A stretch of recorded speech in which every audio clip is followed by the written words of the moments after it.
What would you do if on the worst night of your life you found a bleeding boy in the rain and the only number in his pocket belonged to the most feared Mafia boss in Seattle? Nora Wells was just a broke waitress taking a shortcut after another double shift with $43 in tips. Wet shoes and a mother at home waiting on medicine they could barely afford. The alley behind the alder room was supposed to save her 5 minutes. Instead, it pulled her into a world of black SUVs, private hospitals, old debts, and men who could make a city go silent. But this is not just a story about danger. It is about courage, loyalty, betrayal, and the kind of love that begins when someone chooses to stay. Watch until the end like this video, and comment where you're watching from. Before Nora Wells ever knelt in the rain beside Jonah Mercer, before her shaking fingers pressed that private number into her cracked phone, she already knew what it meant to be afraid and keep moving anyway. Fear was not new to her. Fear lived in the overdue rent notice folded beneath the sugar jar. It sat beside the pill bottles on the kitchen counter. Each label another small reminder that love could be measured in milligrams and money. It waited in the hollow space of her wallet after groceries bus fare, and one more promise to her mother that everything was going to be fine. Nora made that promise often. She made it while standing in line at the pharmacy with wet hair and tired eyes. She made it while counting tips beneath the yellow light of the service hallway. She made it while sitting beside her mother in a public clinic that smelled of bleach coffee and people trying very hard not to fall apart. That morning, Seattle wore its usual winter face. Low clouds pressed down on the roofs. Rain streaked the apartment windows and turned the street below into a mirror of brake lights and gray sky. Nora woke before sunrise to the sound of the radiator knocking like someone trapped inside the wall. She lay still for 3 seconds, staring at the crack in the ceiling. 3 seconds was all she allowed herself. Then she got up.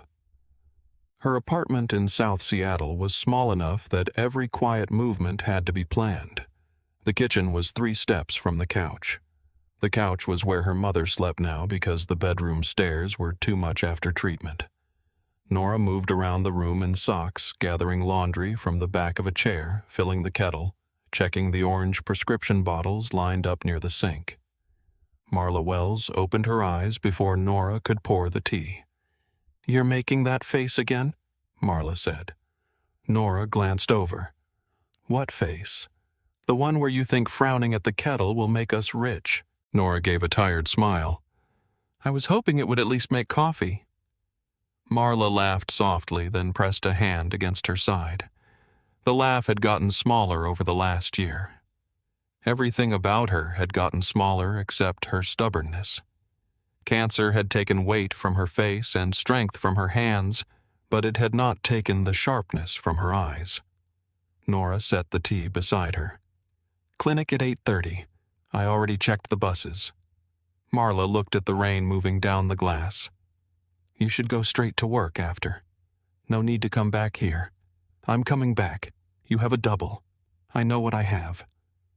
Marla studied her daughter with the patient sadness of a woman who had spent her life protecting a child and now hated being the reason that child looked so tired. Nora. Mom. They looked at each other. The argument did not need words. It had lived between them for months. Nora won by picking up the pill organizer and snapping the plastic lids closed one by one. At the clinic, the waiting room television played a morning talk show no one watched. A man in a Seahawks cap slept with his chin against his chest. A young mother bounced a baby on one knee while filling out insurance forms with the other hand. Rain tapped against the windows like fingers asking to come in. Nora sat beside Marla and kept her phone face down on her lap. When the billing clerk called her name, she already knew from the woman's careful voice that the news would not be good. The clerk was young, maybe 25, with soft eyes and a badge that kept flipping backward on its lanyard. "Miss Wells, your mother's medication assistance request is still under review. There is a remaining balance on the account, and without an update before tomorrow, pharmacy processing may pause." Pause. Nora hated that word. It made suffering sound polite. How much, she asked. The clerk told her. Nora did not react. That was one of her better talents. She could hear a number large enough to knock the air out of her lungs and still nod like it was something she had expected. "I can make a partial payment Friday," Nora said. The clerk looked at the screen. "That may help, but I cannot guarantee continuation." Nora's fingers curled around the strap of her bag. "My mother cannot pause being sick." The clerk's face tightened with sympathy. "I know." "No," Nora thought. "You do not." But she did not say it. Cruelty was expensive, and she could not afford to spend herself on people who were not the enemy. By 4 that afternoon, Nora was tying a black apron around her waist in the staff bathroom of the Alder Room. The restaurant sat near Elliott Bay, tucked between a boutique hotel and a private wine shop where one bottle cost more than Nora's rent. From the street, the Alder Room looked warm and respectable. Cedar panels, tall windows, brass lamps glowing against the rain. A hostess stand polished enough to reflect the faces of men who did not like being reflected. Tourists came for the oysters, the view, and the kind of candlelight that made every anniversary look more expensive than it was. Locals knew better. The Alder Room belonged to Caleb Mercer, not on paper. Men like Caleb did not need their names on paper. Paper burned, paper leaked, paper ended up in courtrooms. But his presence lived in the private dining room at the back, and the security cameras angled too carefully to be decorative in the way the owner lowered his voice when certain reservations appeared. Caleb Mercer controlled pieces of the Seattle waterfront that did not appear on maps: shipping routes, private security contracts, warehouses with clean windows and dirty books, 3 restaurants, 2 clubs, a fleet of black vehicles, and enough secrets to make wealthy men laugh nervously when his name entered a room. Some called him a businessman. Some called him a criminal. Most people simply did not call him anything at all. Nora called him Table 12. It was safer that way. She had worked at the Alder Room for almost 2 years, long enough to know that rich men disliked waiting more than hunger. Long enough to understand that a large tip could be gratitude, guilt, or payment for silence. Long enough to see that power did not always shout. Sometimes it sat in a corner booth and let other people lower their voices first. The dinner rush began under a curtain of rain. By 6, the dining room glowed with amber light. Silverware flashed. Wine moved through glasses like dark silk. The kitchen breathed heat, garlic, butter, and panic. Nora carried plates until her wrists ached and smiled until her jaw felt wired shut. A woman at table 6 complained that her salmon was too rare, then too dry after the kitchen fixed it. A man at the bar snapped his fingers while Nora balanced 3 plates against one arm. A couple near the window left $5 on a $200 bill and smiled like charity had passed between them. Nora thanked them anyway. At 7:40, her phone buzzed in her apron pocket. She ignored it. At 7:52, it buzzed again. She was pouring Pinot Noir for a man who kept looking at her hand instead of the bottle. She finished the pour, stepped into the service hallway, and checked the screen. County Oncology Billing. She did not listen to the voicemail. Not yet. Bad news did not become less true because she waited, but sometimes waiting was the only power she had. She slipped the phone away and returned to the floor. At 8:17, the front door opened. Rain entered first cold and silver under the entry lights. Then Caleb Mercer stepped inside. The restaurant changed without anyone announcing it. Conversations thinned. A laugh died near the bar. The owner, Martin Alder, appeared from his office so quickly his tie was still crooked. Caleb stood beneath the entrance light in a black overcoat, broad-shouldered, and still water shining along the fabric. He did not look around to measure the effect he had on the room. He did not need to. Men like Caleb did not ask if they were feared. They noticed when they were not.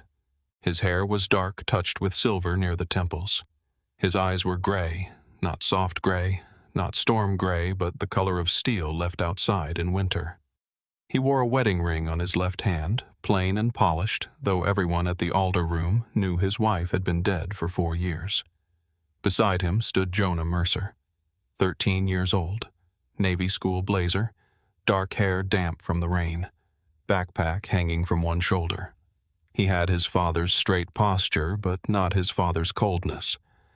Jonah's eyes were brown quiet and too watchful for a boy who should have been thinking about homework and pizza. Martin hurried forward. "Mr. Mercer, your table is ready." Caleb nodded once. Jonah glanced toward the dessert case. Nora noticed. Nora noticed everything. She had been assigned to Caleb's table months ago, not because she had asked.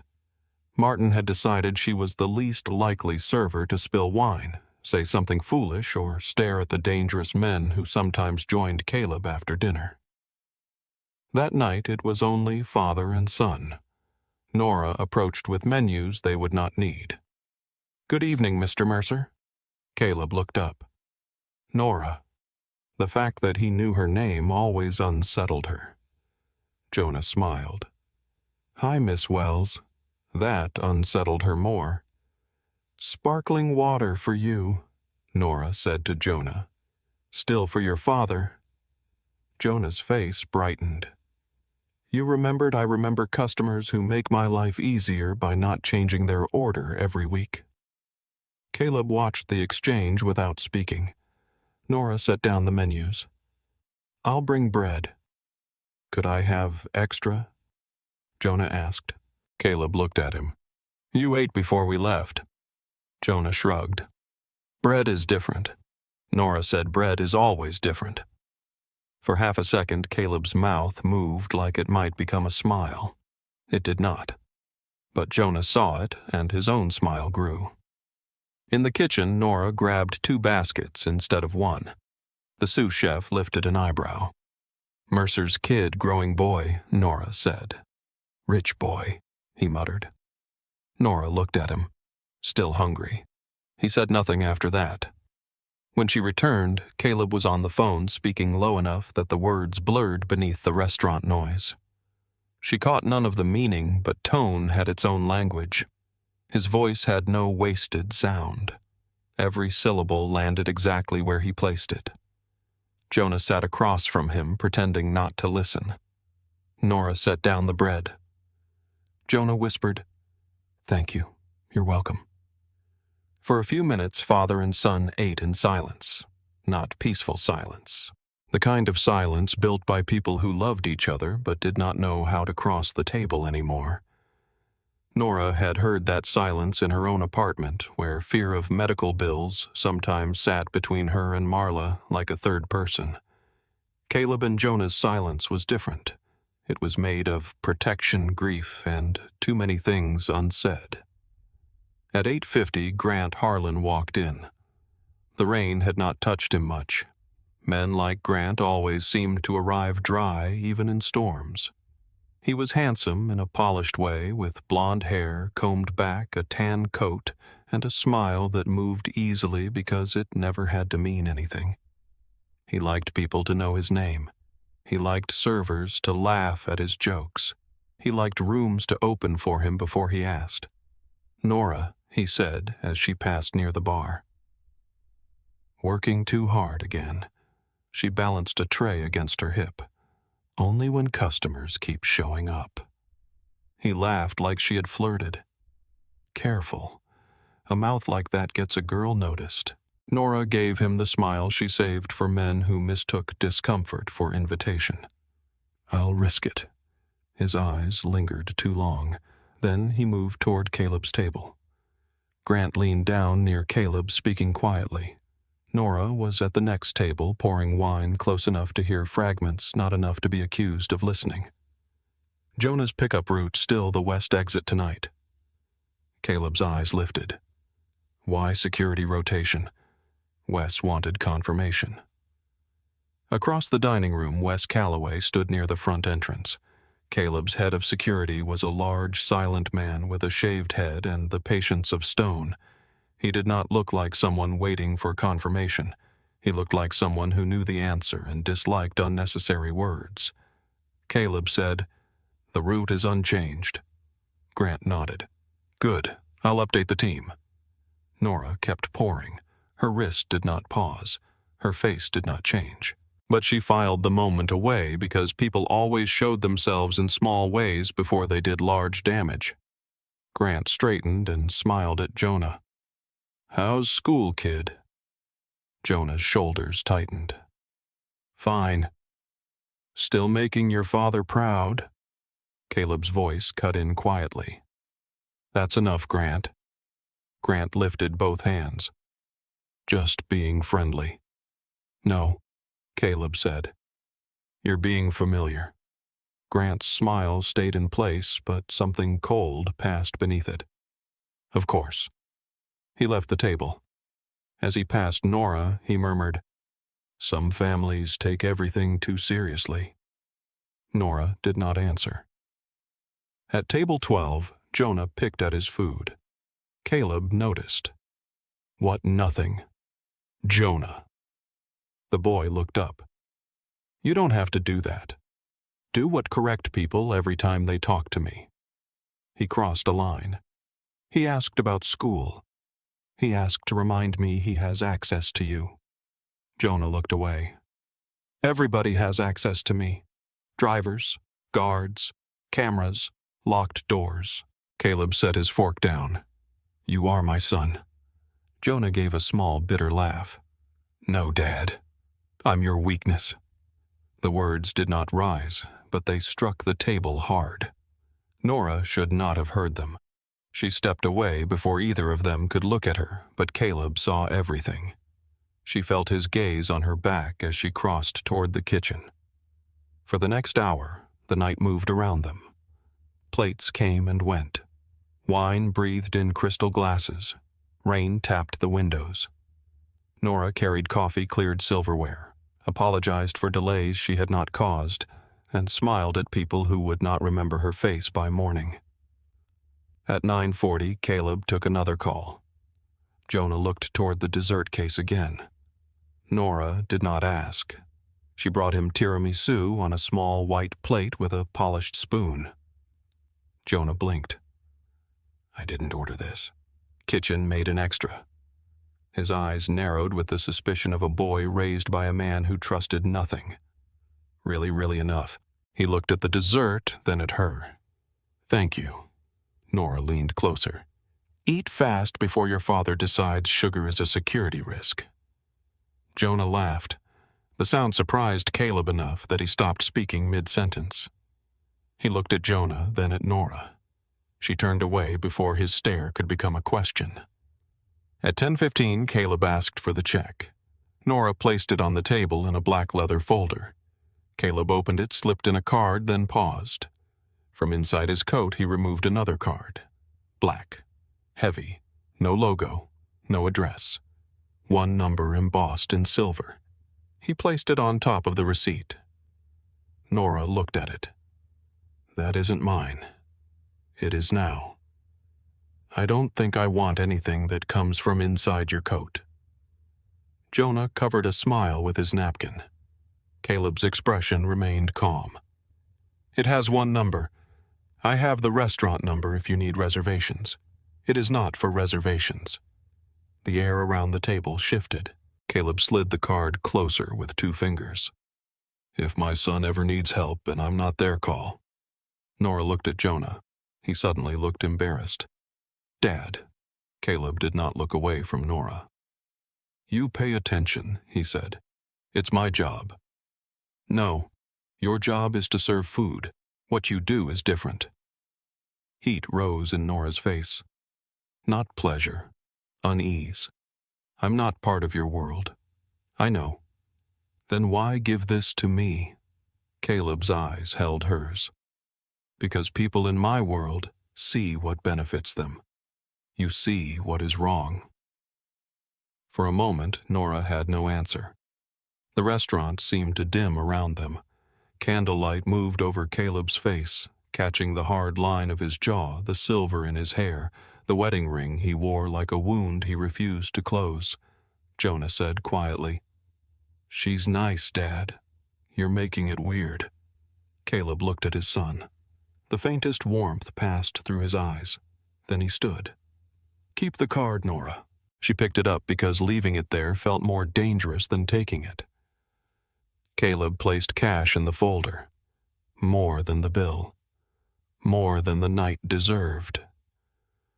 Nora did not look at it until he was gone. $300. Enough for medicine. Not enough for peace.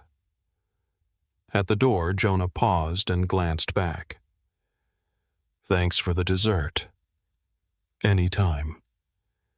He hesitated while Caleb waited beside the entrance. "Do you ever get tired of people pretending they're not scared?" The question hit Nora somewhere she had not protected. She looked around the dining room.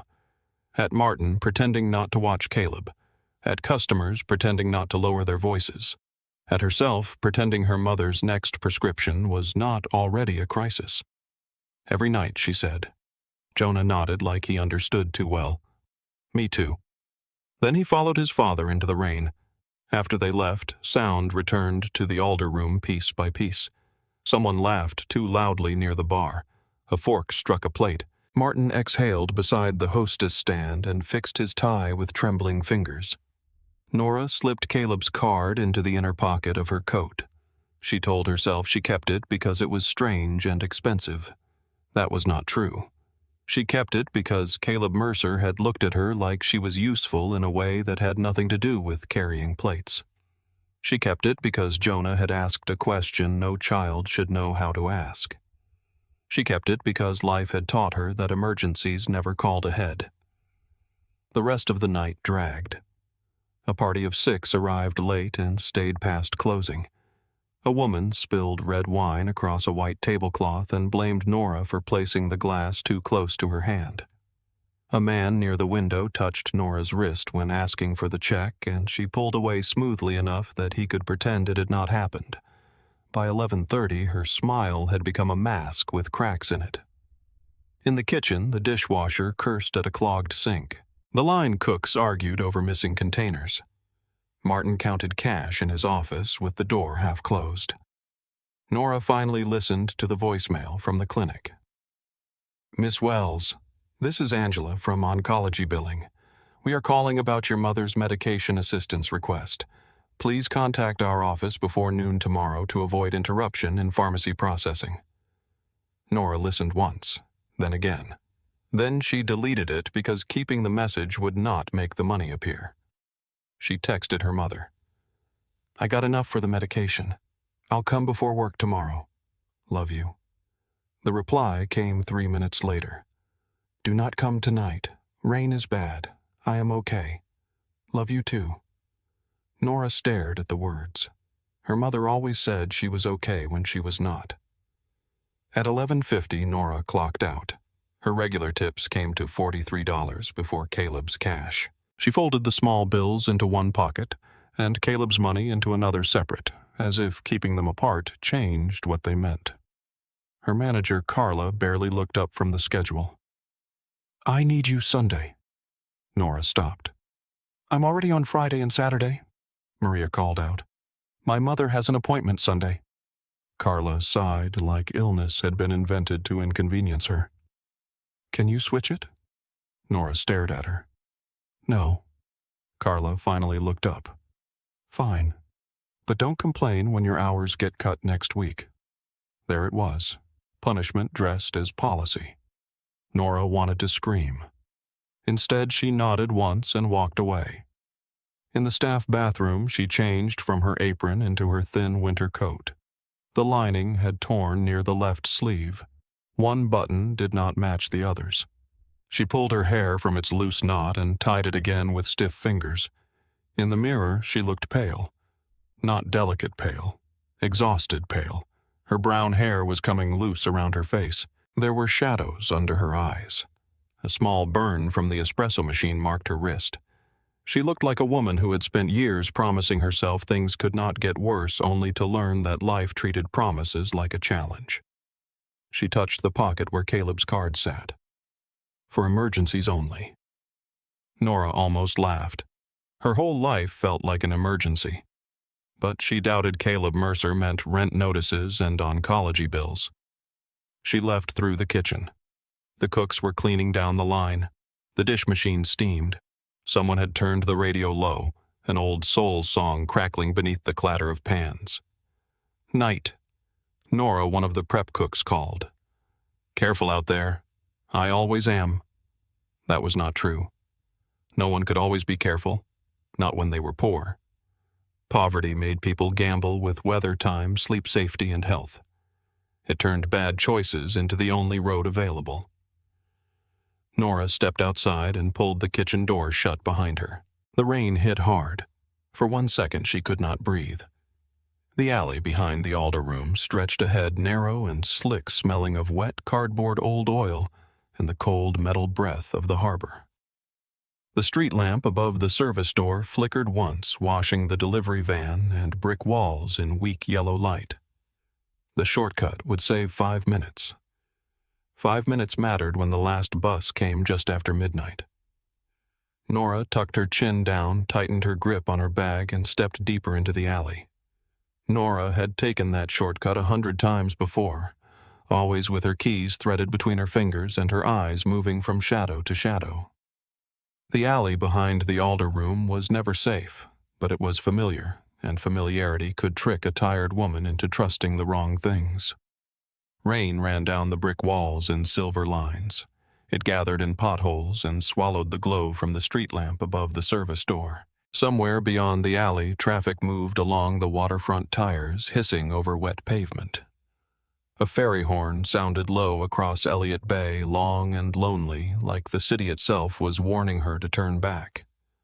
Nora kept walking. Her shoes slipped once on a patch of oily water.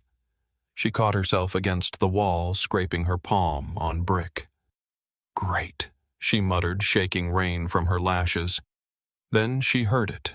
A breath. Not the wind. Not the rattle of the loose fire escape above her. Not a rat behind the trash bins. A human breath. Broken. Small. Nora stopped so fast her bag swung against her hip. For a moment, every practical instinct in her body told her to keep moving. Do not look into dark spaces. Do not answer strange sounds. Do not make yourself a witness to something that already has teeth.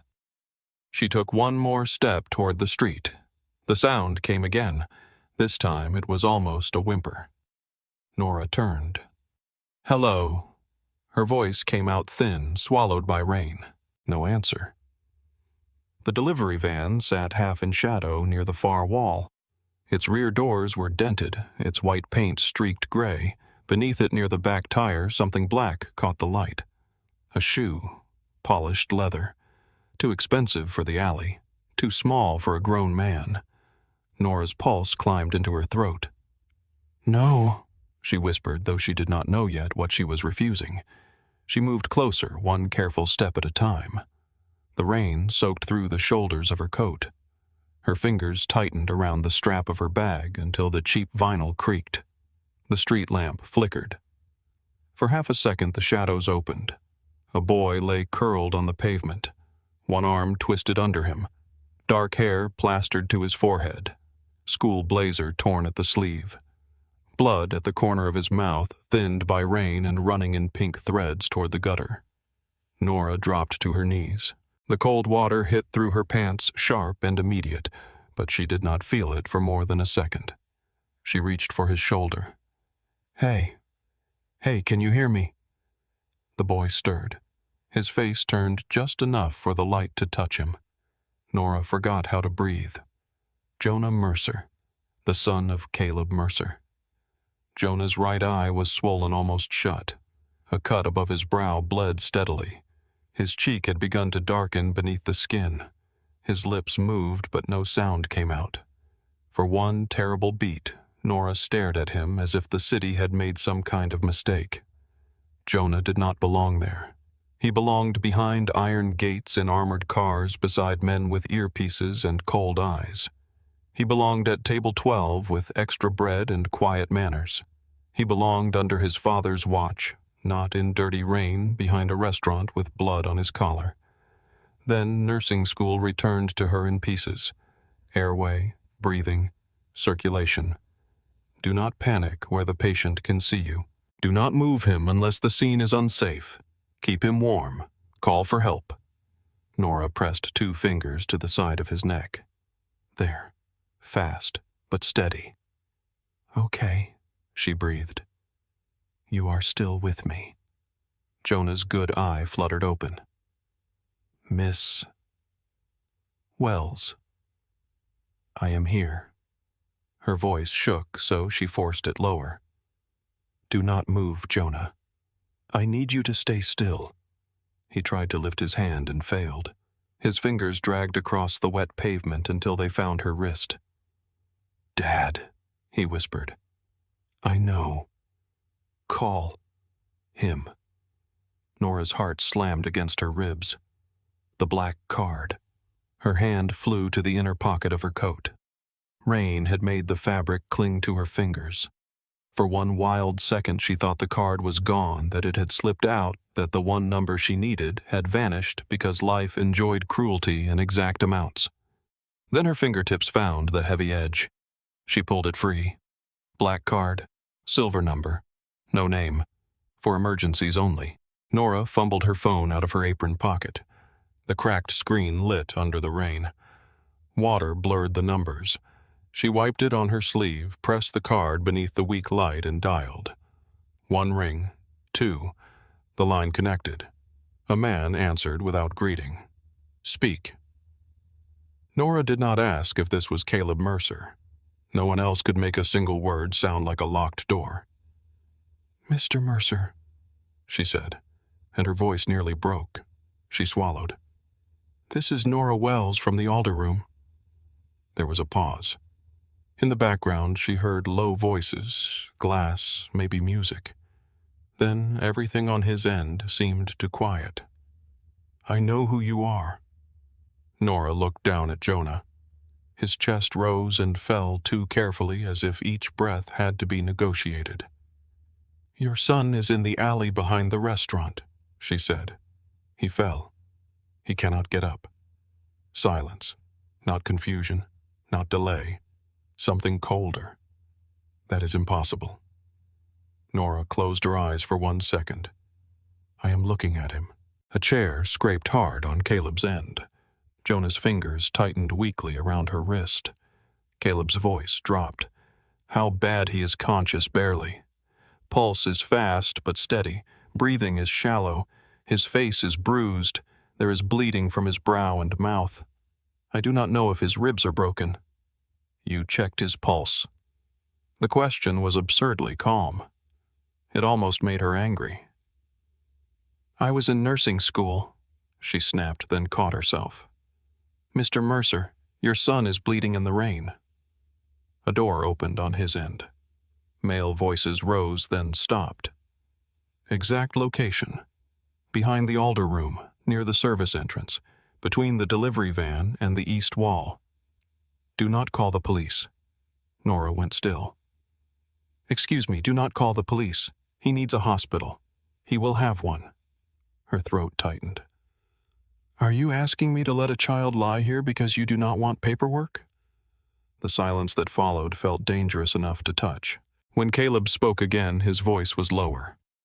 I am asking you to keep my son alive for 7 minutes. Nora looked at Jonah.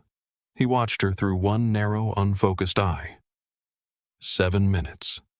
She could do 7 minutes. Fine, she said. But if he stops breathing, I call everyone. Nora. The way he said her name made the rain seem to pause. Yes, stay with him. She did not know whether it was an order or a plea. Maybe both. I am. The line went dead. For a moment, Nora stayed frozen with the phone in her hand. Then Jonah made a sound that tore through her. I am here, she said quickly, slipping the phone away. I am right here. She shrugged out of her coat and spread it over him. Rain hit her work blouse, at once cold, sliding down her spine and under her collar. Her teeth clenched before she could stop them. Her body could complain later, if later existed. Jonah tried to speak. No. Save your breath. His lips moved anyway. Home. Nora leaned closer. What outside? Home. You were taken outside your house. A tiny nod. Car. Someone grabbed you before you got inside. His eyelid fluttered. Yes. Nora's stomach turned. Caleb had said impossible. Now she understood why. Jonah had not wandered into the alley. He had been taken from a guarded home, hurt somewhere else, and left behind the alder room like a message wrapped in a child's body. What else, she whispered. Jonah's mouth trembled. Black. Anchor. Nora frowned. What does that mean? He did not answer. His breathing hitched. No, stay with me. She touched his shoulder gently. Look at me, Jonah. His eye opened again. That's it. Good. Keep looking at me. I'm cold. I know. Her voice softened. I know, sweetheart. The word slipped out before she could stop it. Jonah's fingers curled into her sleeve. For 1 second, he looked younger than 13. Younger than the expensive school blazer. Younger than the name Mercer. Just a boy in the rain who wanted his father. Then engines rolled into the alley. Not one. Several. Nora lifted her head. Headlights cut through the rain bright and sudden. 3 black SUVs entered with frightening precision. One blocked the far end. One stopped near the service entrance. The third sealed the street behind her. Doors opened before the vehicles fully settled. Men stepped out in dark coats, moving fast but not frantic. One scanned the rooftops. Another checked the mouth of the alley. A third came forward carrying a medical bag. Then Caleb Mercer stepped from the middle SUV. He had no umbrella, no hat, nothing to soften the image of him under the rain. His black overcoat moved around him as he walked. His face was carved from restraint, but his eyes gave him away. They went first to Jonah, then to Nora's coat over Jonah's chest, then to Nora kneeling beside him in only a soaked black blouse. Caleb crossed the alley in long strides and dropped to one knee. Jonah. The boy's face changed at the sound of his father's voice. Pain stayed, but something deeper loosened. Dad. Caleb touched his son's jaw with 2 fingers so gently Nora almost looked away. I am here. The medic knelt opposite Nora. Miss, I need room. Nora shifted back, but she stayed close enough to see Jonah's breathing. He was conscious when I found him, she said. Pulse stayed steady. He said he was taken outside the house. Caleb's eyes flicked to her. Not anger. Attention. Say that again. He said he was grabbed outside his house and put in a car. He also said, black anchor. The men nearest Caleb went still. For the first time since he arrived, Caleb looked away from Jonah and toward the alley around them as if the brick walls had betrayed him personally. Jonah stirred. Dad. Caleb leaned closer. Do not force it. Breathe. They knew, Jonah whispered. They knew where I'd be. Caleb's jaw moved once hard. The medic looked at Caleb. We need to move him. Caleb nodded. 2 men brought a stretcher from the SUV. They worked carefully practiced hands sliding beneath Jonah's body. When they lifted him, Jonah cried out. The sound changed Caleb's face so violently that every man in the alley seemed to stop breathing. Nora rose too quickly.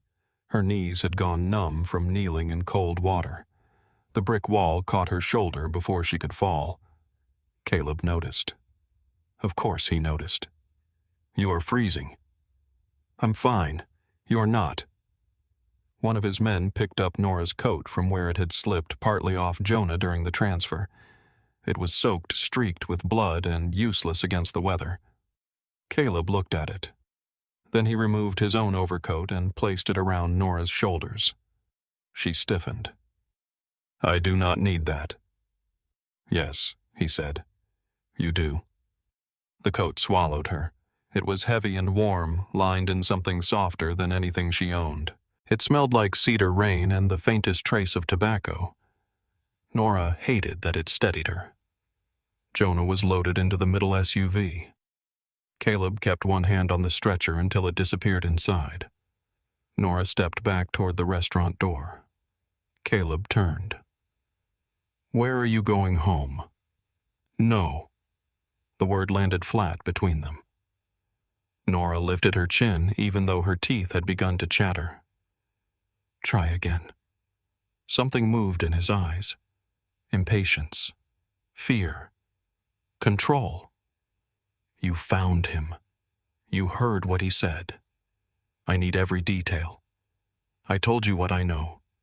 You told me enough to know you know more. I am not one of your people. No, Caleb said.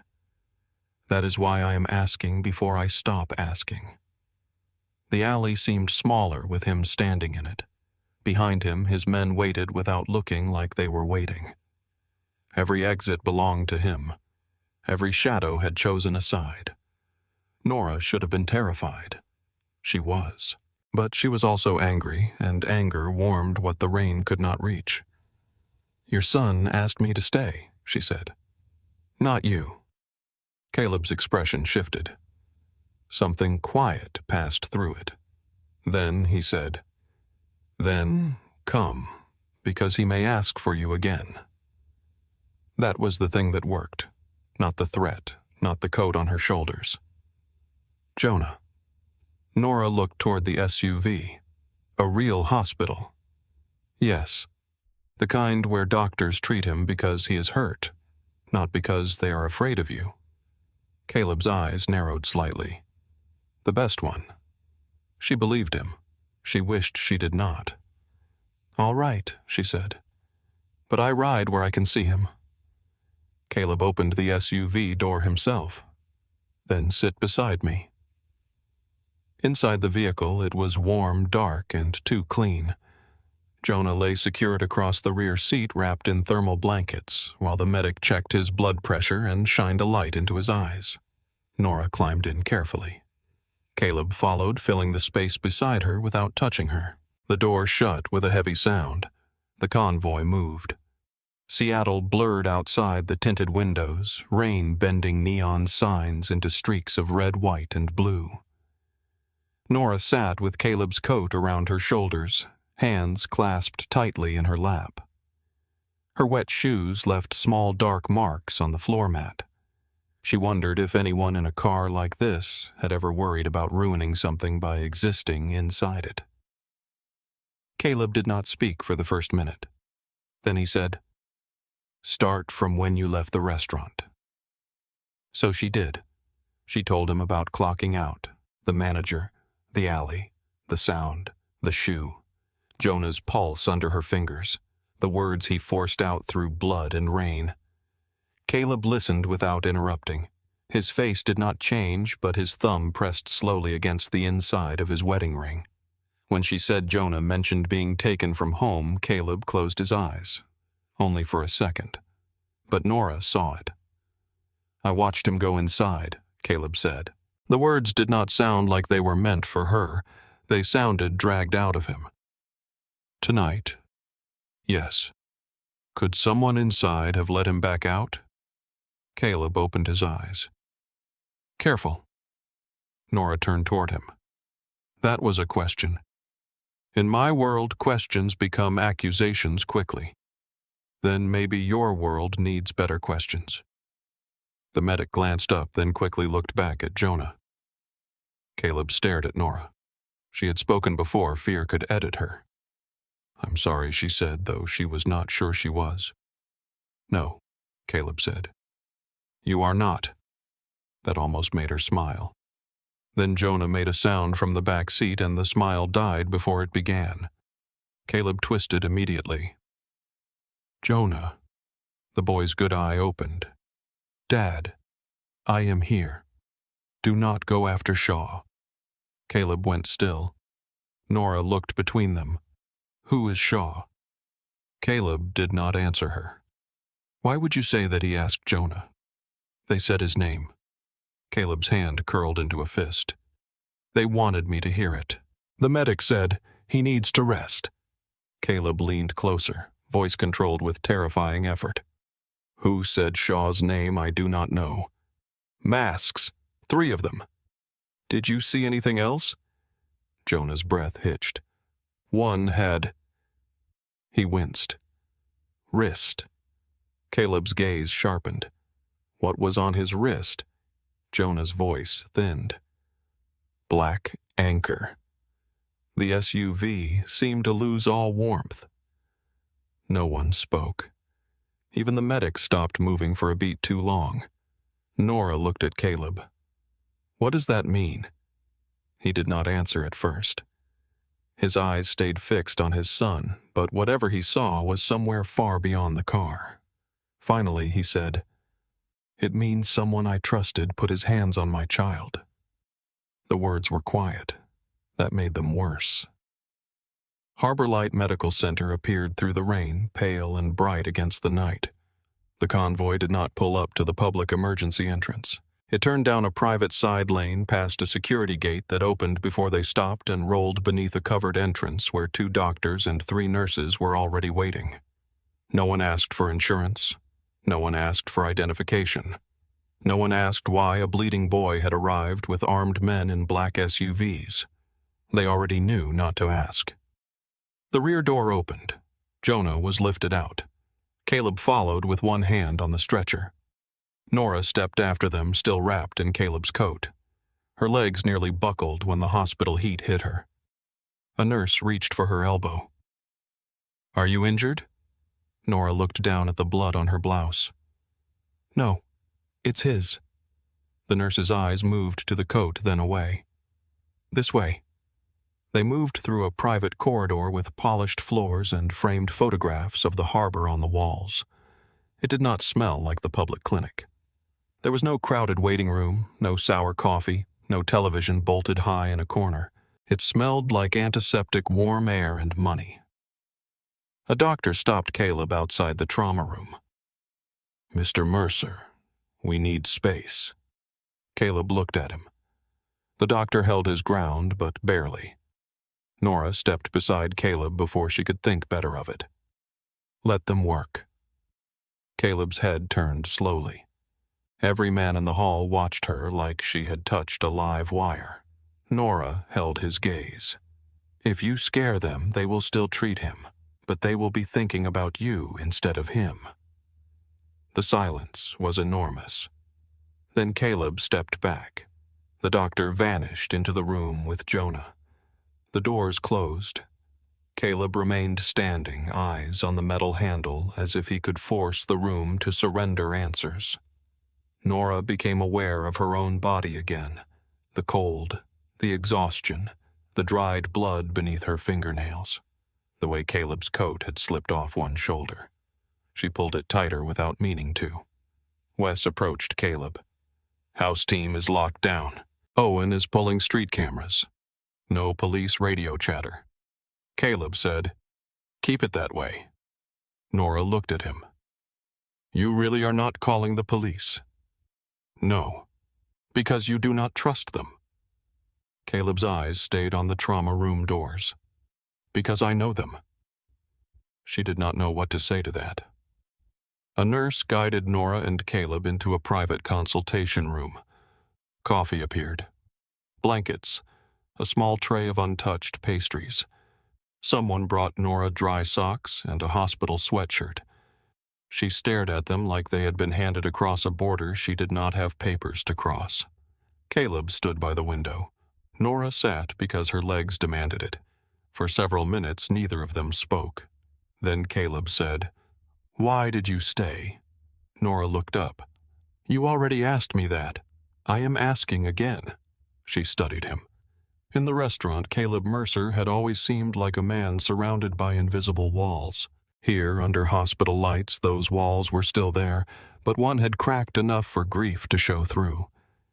He was a kid in the rain, she said. That simple no. Nora looked down at her hands. Nothing is that simple. But it was enough. Caleb turned from the window. Most people would have walked away. You keep saying that like you want it to be true. His eyes narrowed. Why would I want that? Because if people are selfish, the world you built makes sense. The words came softly, but they landed hard. Caleb did not move. Nora rubbed her thumb over the blood dried near her wrist. I'm tired. I should not have said that. Yes, Caleb said. You should have. She looked back up. For the first time since she had known him, Caleb Mercer looked less like a threat than a man trying not to break in front of a stranger. The door opened. A doctor entered, pulling off blue gloves. Caleb crossed the room in 2 strides. He is stable, the doctor said quickly. Concussion, bruised ribs, facial trauma, minor lacerations, no internal bleeding on initial imaging. We are monitoring for swelling, but he is awake intermittently and responding. Caleb's shoulders lowered by a fraction. Nora felt her own breath return. Can I see him? Caleb asked. Yes. Briefly. Keep him calm. Caleb looked at Nora. The doctor followed his gaze. He asked for her, too. Nora blinked. Me? Caleb's expression softened in a way so brief she almost missed it. You stayed, he said. Jonah's room was dim. Machines glowed beside the bed. His face looked worse under clean light, every bruise honest now, every cut washed and dressed. He seemed smaller against the white sheets. Caleb went to one side of the bed. Nora stood at the other, unsure what to do with her hands.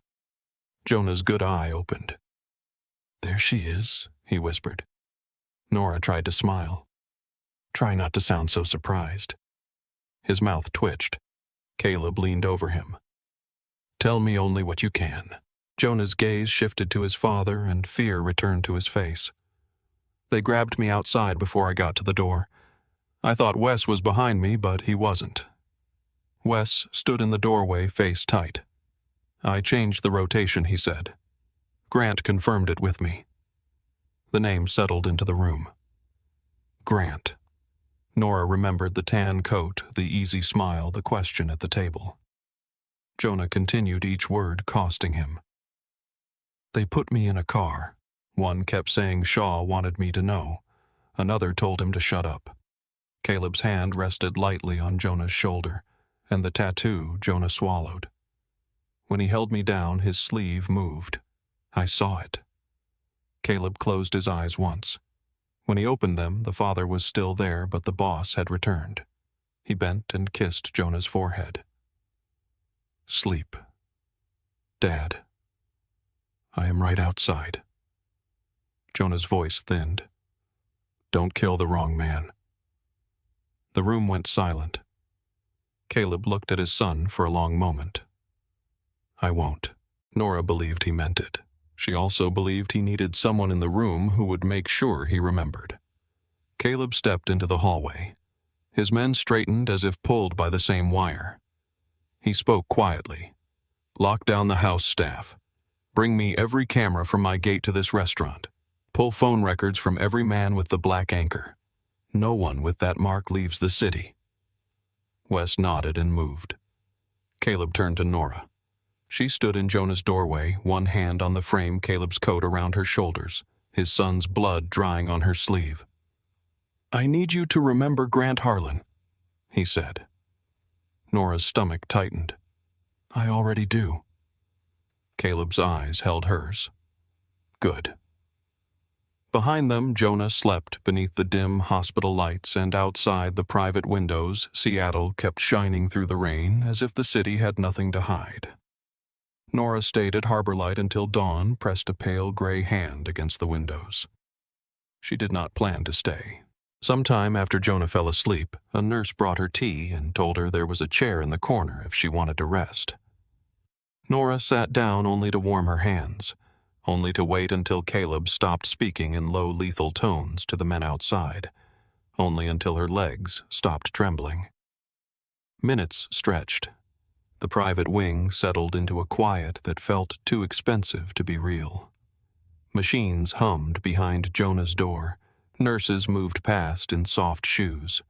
Caleb's men stood at both ends of the corridor, still as carved stone eyes following every doctor, every cart, every shadow under every door.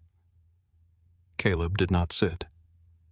He stood outside Jonah's room with his sleeves rolled to his elbows, phone in one hand, wedding ring catching the light every time his thumb moved over it. His face gave nothing away, but Nora saw the pressure in his jaw. She saw how his eyes went to Jonah's door whenever a monitor beeped too sharply. Around 5 a.m, he ended a call and looked at her. "You need sleep." Nora gave a quiet laugh without humor.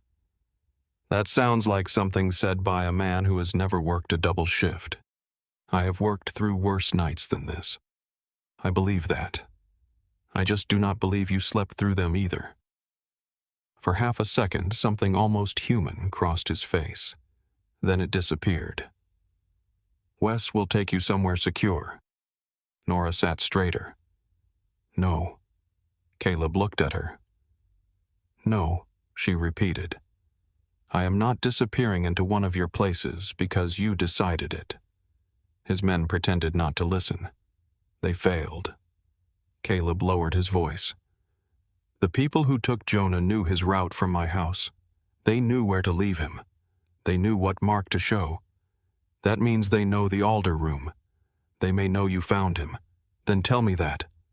Do not order me." His eyes held hers. There was rain dried stiff in the ends of her hair. His coat still hung around her shoulders. Jonah's blood marked one cuff of her blouse. She looked exhausted enough to fall over, yet she had the nerve to challenge him in a hallway filled with armed men. Caleb seemed to notice that too. "You are right," he said. The answer hit the corridor harder than a shout. Wes looked away fast. Nora blinked. "Excuse me." Caleb stepped closer, stopping just outside her space. "You are right. I am used to giving orders because hesitation gets people killed. But you are not one of my soldiers, and you are not my prisoner." Nora's throat tightened despite herself. "What am I?" Then Caleb's gaze moved briefly to Jonah's door. "The woman my son asked for when he woke up." That landed somewhere tender. Nora looked away first. Caleb continued. "I am asking you to let my people take you somewhere safe until I understand who did this. Somewhere safe, like a cage. Some cages have locks. This one has a phone food heat and a door you may open. I would prefer that you do not, but I will not chain you to it. You really know how to make a girl feel courted." A faint curve touched his mouth. It was not quite a smile, but it changed him. "Is that what I am doing?" The air shifted between them. Nora felt it, and hated that she felt it here in a hospital hallway with a boy bruised in the next room and danger breathing through every wall. "No," she said. "You are being impossible. That is more familiar ground." She stood. Her knees protested. "I need to see my mother. Where is she, County Clinic?" Caleb's expression did not change, but something in his eyes sharpened. "Why?" "Because that is where sick people go when they do not have your last name." The words came out rougher than she intended. She was too tired to soften them. Caleb absorbed the hit without flinching. "Wes can take you there first." "No. If men in black coats follow me into my mother's clinic, she will think I am dead or married into a cult." This time he did smile. Small, brief, dangerous because it looked good on him. "Then call her." Nora wanted to argue, but the adrenaline was gone. Only cold hunger and fear remained. She called Marla from the consultation room while Caleb waited outside. Her mother answered on the 4th ring voice, thin with sleep. "Baby. Hi, Mom. What is wrong?" Nora closed her eyes. Of course Marla heard it. Mothers could hear blood in silence. "Nothing. I got stuck at work late because of the storm. I may not come by this morning. Nora, I am okay. You always say that when you are not. Nora pressed her fist to her mouth. Through the narrow window in the door, she saw Caleb standing with his back to her, giving her privacy, though every instinct in him seemed built to collect information. I am tired, Nora said. That is all. Marla was quiet for a moment. Did you eat? Nora almost laughed. No. Then eat before you make bad decisions. Too late, Nora thought. I love you, Mom. I love you too. Call me when you get home. Nora said she would, though she had no idea where home was anymore. Wes drove her through a waking Seattle that looked innocent under fresh rain. Commuters moved along sidewalks with coffee and lowered heads. Shopkeepers pushed water from their doorways. A man in a red jacket cursed at a parking meter. The city did not know that a boy had been dumped behind the altar room. It did not know that Caleb Mercer was preparing to tear open his own world. The apartment was near the harbor on the 8th floor of a brick building with no sign outside and cameras tucked discreetly above the entrance. Wes handed Nora a key card and a phone. Mr. Mercer said to use this one. Of course he did. Wes did not react. Inside the apartment was warm and immaculate. Wide windows looked out over gray water. The kitchen held fresh breadfruit eggs, coffee soup in glass containers, and more food than Nora usually bought in 2 weeks.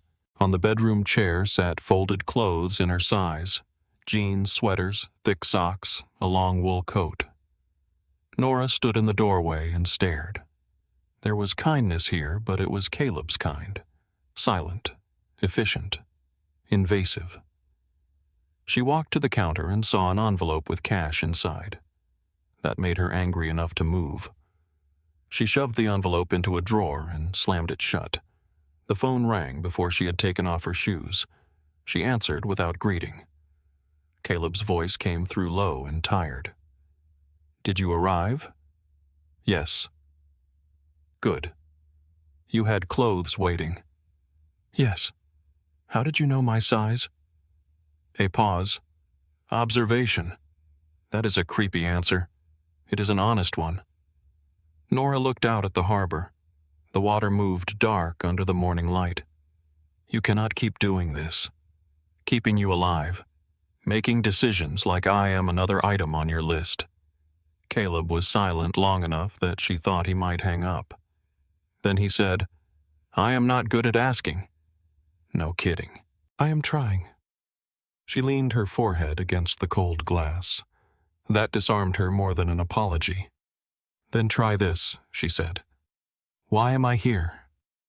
Because someone wanted me to see the black anchor and think of Travis Shaw, the man Jonah mentioned. Yes. Is he your enemy? One of them. That sounds crowded. My life is not known for simplicity. Nora watched gulls move above the water like scraps of paper caught in the wind. You think Shaw did it? I think I am supposed to think Shaw did it. She heard the difference. There was something in Caleb's voice then. Not gratitude, not exactly. Recognition, the same thing she had seen in the alley when he looked at her coat over Jonah. You asked the right question in the car, he said. Which one? Why leave him alive? Nora closed her eyes. She saw Jonah's bruised face, his fingers in the rain, his whisper. Because they wanted you angry. Yes. But not destroyed. No, she said. Destroyed men do not play by rules. Caleb's voice became very quiet. Neither do fathers. She had no answer for that. At noon, Wes returned with food and another coat because apparently Caleb Mercer believed warmth could be delivered by security detail. Nora ate at the kitchen counter because her body no longer allowed pride to outrank hunger. The soup was hot, rich, and exactly what she needed. She hated that. At 2, Caleb sent for her. The drive did not take her back to the hospital. Wes brought her to a narrow brick building near the waterfront. Its windows were dark. Its door opened before they knocked, revealing a man with wire-rim glasses, sharp cheekbones, and a hoodie under an expensive jacket. "Owen Pike," he said. "I do cameras, phones, ghosts, and things people swear they deleted." Nora looked at him. "That supposed to make me feel better?" "No. I gave up on comforting people in 2016. He led her upstairs. Caleb waited in a room full of monitors. Wes leaned against the wall. A dozen screens showed streets, loading docks, traffic lights, alleys, private gates. Caleb looked at her. "You can leave at any time. I know. Do you?" "No, but I liked hearing it." Owen pulled up the footage. The first camera showed the street outside Caleb's house. The image was grainy, taken from across the road. A black sedan waited near the curb with its lights off. Jonah appeared under the stone entrance backpack over one shoulder, head down against the rain. He was maybe 6 steps from the door when the sedan opened. 3 men moved fast. One covered his mouth. One caught his arms. The third opened the rear door. Jonah fought. Nora had expected him to freeze. He did not. He kicked backward, twisted, drove an elbow into one attacker's ribs. The movement was brave, useless, heartbreaking. The men forced him into the car. The sedan pulled away. Caleb did not move, but Nora felt the rage coming off him like heat from a stove. The second camera showed the sedan arriving behind the Alder room 17 minutes later. The men carried Jonah out. Not dragged. Carried. Efficient. Controlled. One attacker lowered him near the wall. Another checked the alley. The third crouched near Jonah for a moment. His sleeve rode up. Owen froze the frame. On the man's wrist, ink curved black against pale skin. It was not an anchor like something painted on a sailor's arm for style. It was sharp, dark, and exact. The stem of it wrapped into a hook, the crossbar buried beneath old scars, the points designed like a mark cut into the body rather than placed on it. Caleb said, "Only 11 living men wear that." Nora looked at the screen.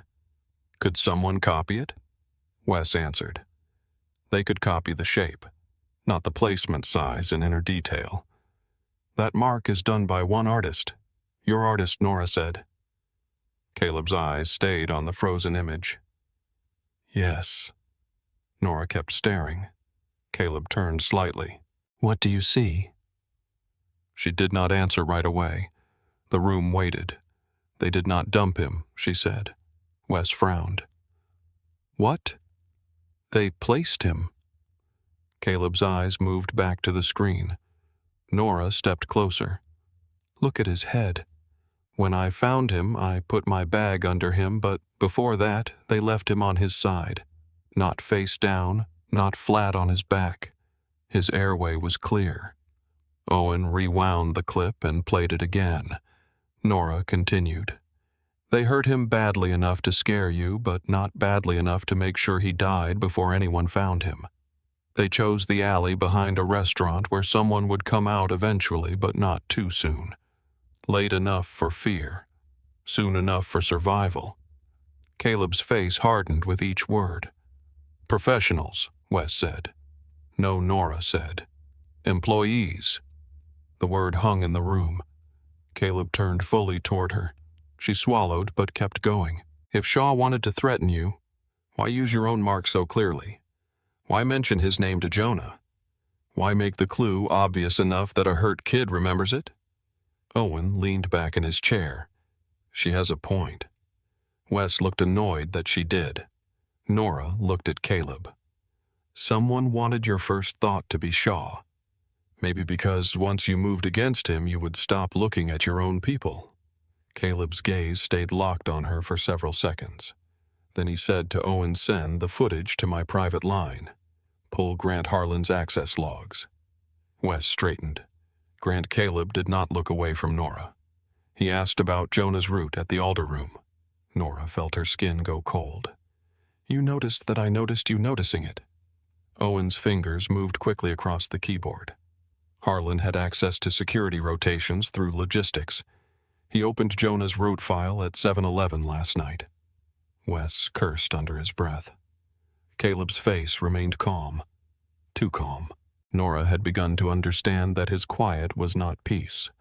It was the moment before violence chose its direction. "Bring me Travis Shaw," Caleb said. Wes nodded. "No," Nora said. Every man in the room looked at her. She felt immediately insane. Caleb's voice was soft. "No. If you drag him in, you look angry. If you go to him, you look controlled." Wes stared at her as if she had grown a second head. Nora folded her arms to hide the tremor in her hands. "You told me questions become accusations in your world, so ask before you accuse." Caleb studied her. Then he took his coat from the back of a chair. "Wes, with me." Wes followed him to the door. Caleb paused beside Nora. "You are either very brave or too tired to be afraid." She looked up at him. "Both." He nodded once, then left. Nora stayed with Owen in the monitor room while Caleb crossed the city to meet Travis Shaw. Owen said little, which Nora appreciated. He gave her coffee. It was better than clinic coffee, worse than the Alder room, and hot enough to hold. After 20 minutes, Owen opened a live audio feed. Nora looked at him. He shrugged. "Boss said you listen." The room filled with the sound of a glass being set on wood. Travis Shaw's voice came first, older, smooth, threaded with old Seattle money and old violence. "Caleb Mercer in my club before sunset. Either I am dying or you are angry." Caleb replied, "My son was taken last night." A pause. "I heard there was trouble. My son was beaten and left behind the Alder room." Another pause longer. When Travis spoke again, the humor was gone. "He alive?" "Yes." "Good. You sound sincere." "I am many things. Careless with children is not one of them." Caleb's voice remained even. "Your name was spoken during the attack." "Convenient. One attacker wore my black anchor. That is more convenient." Nora leaned closer to the speaker. Caleb said, "Tell me you did not order it." Travis answered immediately, "I did not order it. Tell me why I should believe you." Travis laughed once, but there was no warmth in it. "Because if I wanted to move against you, I would hit money, not blood. Blood makes men stupid. Money makes them negotiate." Caleb said nothing. Travis continued, "I have grandchildren, Mercer. You know this. You sent flowers when Elsie was born. Do not insult me by suggesting I would put a boy in the rain to make a business point." The room where Nora sat felt smaller. Travis Shaw was telling the truth. She did not know him. She had never seen his face, but she heard something in his voice that did not sound rehearsed. Pride, certainly. Threat, yes, but not guilt. Caleb heard it too. "Someone wants me looking at you," Caleb said. "Then disappoint him." "Who benefits if I do not?" Travis took his time answering. "A man who needs war to become important. Peace rewards men at the top. War rewards men who control movement. Supply favors fear." Nora looked at Owen. Owen was already typing. "Movement," he murmured. "Supply. Logistics. Grant." Caleb's voice came through the speaker colder now. "Give me a name. If I had one, Travis said I would give it to you wrapped in ribbon. I like peace. Peace pays on time." The feed ended several minutes later. Nora sat back. Owen exhaled. "Well, hell." By the time Caleb returned, the city outside the monitors had gone dark. Rain dragged silver threads down the glass. Nora had not moved from the chair. Her coffee had gone cold in her hands. Caleb entered without his coat, buttoned rain on his shoulders, face carved down to bone with fatigue. "You were right about Shaw," he said. "I wish I was not." "So do I." Owen turned one of the monitors toward him. Grant accessed Jonah's route. He was not the only one. Caleb's eyes narrowed. Owen tapped a key. Dylan Graves opened the same file 22 minutes later. Dylan has the black anchor on his right wrist. Wes went still. Nora remembered the name from whispers at the Alder room. Dylan Graves. Enforcer. Scar near his mouth. A man servers avoided even when he smiled. Caleb looked at the frozen footage again. The attacker's wrist, the black anchor, his son's body in the rain. "Where is Grant?" Caleb asked. Wes checked his phone. "At the Marina office. He says he is reviewing route failures." Nora almost laughed. No one looked at her, but Caleb heard it. "What nothing?" "Nora." She looked at him. "He is already writing the story for you. Route failures. Shaw's name. A visible tattoo. It is all too clean." Caleb's eyes sharpened. She continued. "If Grant is involved, he does not just need you angry. He needs you certain. Certain people stop looking." The room went silent. Caleb walked to the window. For a moment, his reflection stood beside the city lights, dark and still. Then he turned. "Close the Alder room tomorrow night." Wes nodded. "Who do you want there?" Caleb's gaze moved to the monitor. "Every man with a black anchor." Wes asked, "And Grant?" Caleb looked at Nora. She held his stare because looking away felt like surrender. "Especially Grant," Caleb said. Nora felt the weight of it settle in the room. The restaurant where she had carried plates until her wrists ached was about to become a room full of marked men and hidden knives. The place where Jonah had laughed over tiramisu would now hold the people who might have left him bleeding in the rain. Caleb moved toward the door, then stopped beside her. "You do not have to be there." Nora looked at the monitor at the alley, frozen in black and white, at Jonah lying exactly where she had found him. "Yes," she said. "I do." Caleb's voice lowered. "Why?" "Because Grant saw a waitress and thought I was furniture." Her eyes moved to his. "I want to see his face when he realizes furniture remembers." The Alder room closed before sunset. No announcement went out. No apology was offered to the regulars who called to complain about canceled reservations. Martin Alder told the staff there had been a kitchen issue, then locked himself in his office and looked through the glass wall at Caleb Mercer as if a storm had walked inside wearing a black suit. The restaurant felt different without customers. No candlelight softened the corners. No music filled the spaces between tables. No clink of wine glasses. No polite laughter. No rich men pretending they were not watching other rich men.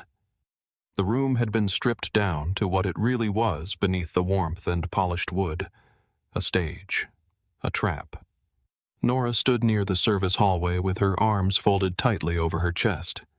She had changed into dark jeans, black boots, and a plain sweater Wes had brought to the harbor apartment.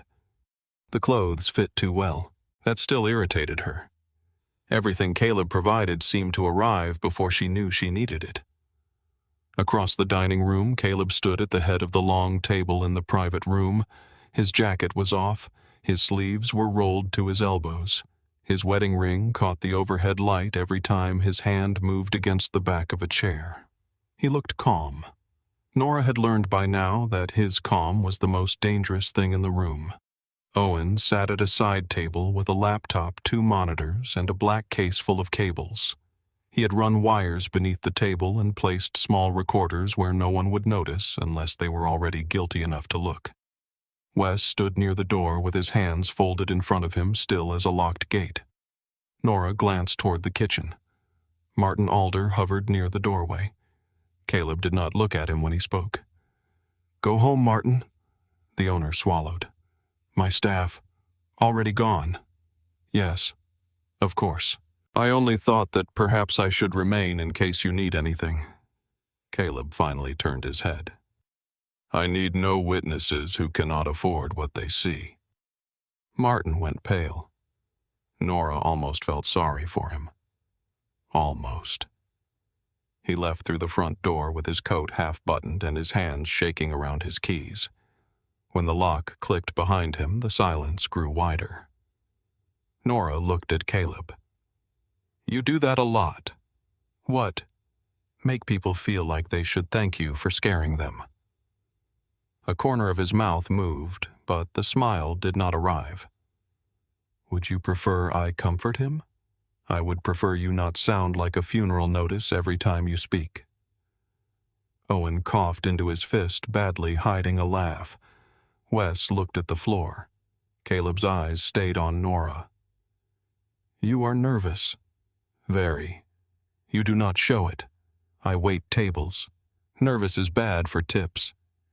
His gaze moved over her face, not possessive, not soft, but focused in a way that made her feel both seen and exposed.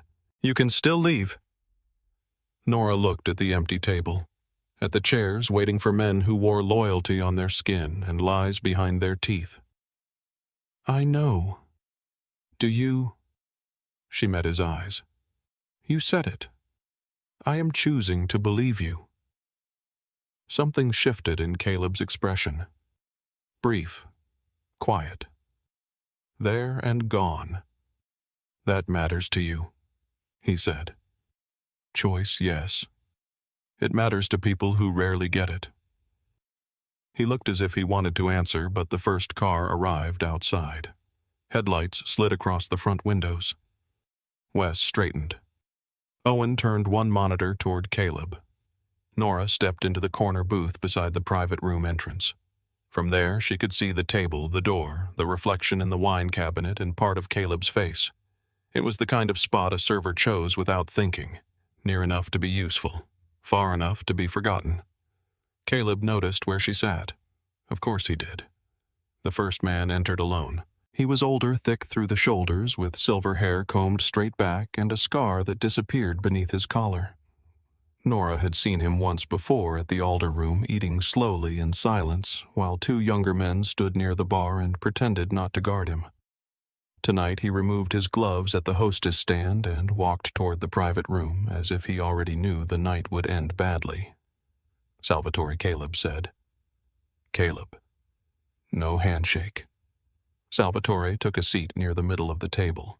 His black anchor was inked near his thumb, the curved hook wrapping around the base like a bruise. The second man arrived 3 minutes later, then the third. Then two together speaking low until they saw Caleb's face and remembered silence was safer. Each man carried himself with the careful confidence of someone who had done ugly things and slept afterward. Each wore a suit. Each had the black anchor somewhere visible. Wrist, neck, behind the ear, the side of a hand. Nora watched them watch each other. That was the strange thing about dangerous men. They never looked scared of the door. They looked scared of the person already sitting beside them. Grant Harlan arrived 7th. He stepped inside with rain on his coat and charm already warmed on his face. Blonde hair in place, smile easy, eyes bright enough to look honest to someone who had not spent years carrying plates through rooms full of liars. Caleb Grant said, You close the restaurant and summon us like sinners to church. Should I be worried? Caleb looked at him. You tell me. Grant smiled, but Nora saw the pause before it. Tiny. Almost nothing. Almost nothing mattered. Grant removed his coat and laid it over the back of a chair. He sat 2 seats from Caleb's right hand, close enough to suggest trust, not close enough to be trapped by it. His black anchor was high on the inside of his forearm, half hidden beneath his cuff. Nora remembered him leaning toward Caleb's table. Jonah's pickup route still the west exit tonight. Security rotation. Wes wanted confirmation. She looked at Wes by the door. His face was unreadable, but his eyes were on Grant. The last man arrived late. Dylan Graves. He came through the front with his collar turned up, jaw set, rain darkening the shoulders of his suit. He was younger than most of the others, maybe 35, lean and sharp, with a pale scar pulling at the corner of his mouth. His eyes moved quickly around the room. Caleb, Wes, Owen, the men at the table, then Nora. His gaze landed on her a fraction too long. Caleb saw it. "Sit down, Dylan." Dylan's eyes returned to Caleb. Traffic was bad. The city is 5 miles wide. Dylan gave a thin smile. Still manages to be inconvenient. He sat at the far end of the table across from Grant. His black anchor sat on the inside of his right wrist. Nora felt the back of her neck tighten. The attacker in the footage had carried the mark in the same place. Caleb waited until the room settled. No one asked why they were there. Not really. Men like these did not need reasons explained. They smelled trouble before it entered the room. But the shape of the trouble still mattered, and Caleb let them sit with it long enough for each man to imagine how badly the night could end. Owen dimmed the lights. The screen on the wall came alive. The first image showed Jonah outside Caleb's house, small beneath the stone entrance school bag, over one shoulder, breath pale in the cold rain. Several men at the table shifted. Dylan did not. Grant leaned back slowly. Caleb stood with one hand resting on the top of a chair. "My son was taken from my front door 2 nights ago," he said. His voice did not rise. That made everyone listen harder. On the screen, the sedan opened. 3 masked men moved. Jonah fought. One struck him in the side hard enough to fold him. Nora looked down at her untouched coffee, but she could still hear the silence in the room change. Caleb continued. He was beaten, not killed, not robbed, not hidden. Beaten, transported, and left in the alley behind this restaurant where someone would find him after closing. The footage changed. The alley appeared. The sedan. The men. Jonah's body carried through rain. Nora watched the table instead of the screen. Salvatore looked furious. His nostrils flared and his hands curled, then opened as if he had to remind himself not to reach for a weapon. Another man murmured something in Italian under his breath. A third looked genuinely sick. Dylan watched with dead eyes. Not calm. Dead. There was a difference. Grant looked angry, but his anger had rhythm. It arrived half a beat after the others, carefully placed and neatly worn. Caleb lifted the remote. The screen froze on the attacker crouched beside Jonah. The sleeve had slipped back. The black anchor showed clearly against the wrist. No one breathed loudly. "This mark," Caleb said, "is not decoration." He walked slowly along the table. "It is not fashion. It is not something a drunk fool gets because he thinks it makes him dangerous." He stopped near Dylan but did not look at him. "It is earned, given, witnessed." The rain tapped the windows. "There are 11 living men who wear it." Caleb turned back toward the screen. "One of them put his hands on my son." The room went still enough for Nora to hear the ice machine humming behind the bar. Salvatore spoke first. "Caleb, none of us would touch the boy." Caleb looked at him. "I know some of you would die before touching him." Salvatore nodded once, relieved and offended at the same time. Caleb's eyes moved across the table. "I also know one of you did." Grant exhaled slowly. The mark could have been copied. Wes's eyes cut to him. Caleb said, "It could have." Grant leaned forward. "Then we should be discussing Travis Shaw." Nora saw it there. The push, soft enough to sound reasonable, fast enough to be eagerness. Caleb's face gave nothing away. Why Shaw Grant spread one hand. Jonah heard the name. "Shaw wants the harbor routes. He has hated our peace for years. Our peace has made him rich," Caleb said. "Peace makes old men rich. Ambitious men get restless." A few men glanced at each other. Grant had planted the thought well. He knew how to speak in rooms like this. He did not accuse. He fed fear, and let it grow teeth. Caleb walked to the head of the table. I met with Travis Shaw. That changed the room. Dylan's gaze flickered toward Grant. Nora caught it. Grant did not look at Dylan. He smiled faintly instead. You met with him? I did. And you believed him? Caleb's eyes settled on him. I did not say that. Grant's smile held, but the skin around his eyes tightened. Forgive me, I assumed. Caleb's voice softened. You assume often. No one moved. Grant lowered his gaze respectfully. Only when your family is attacked.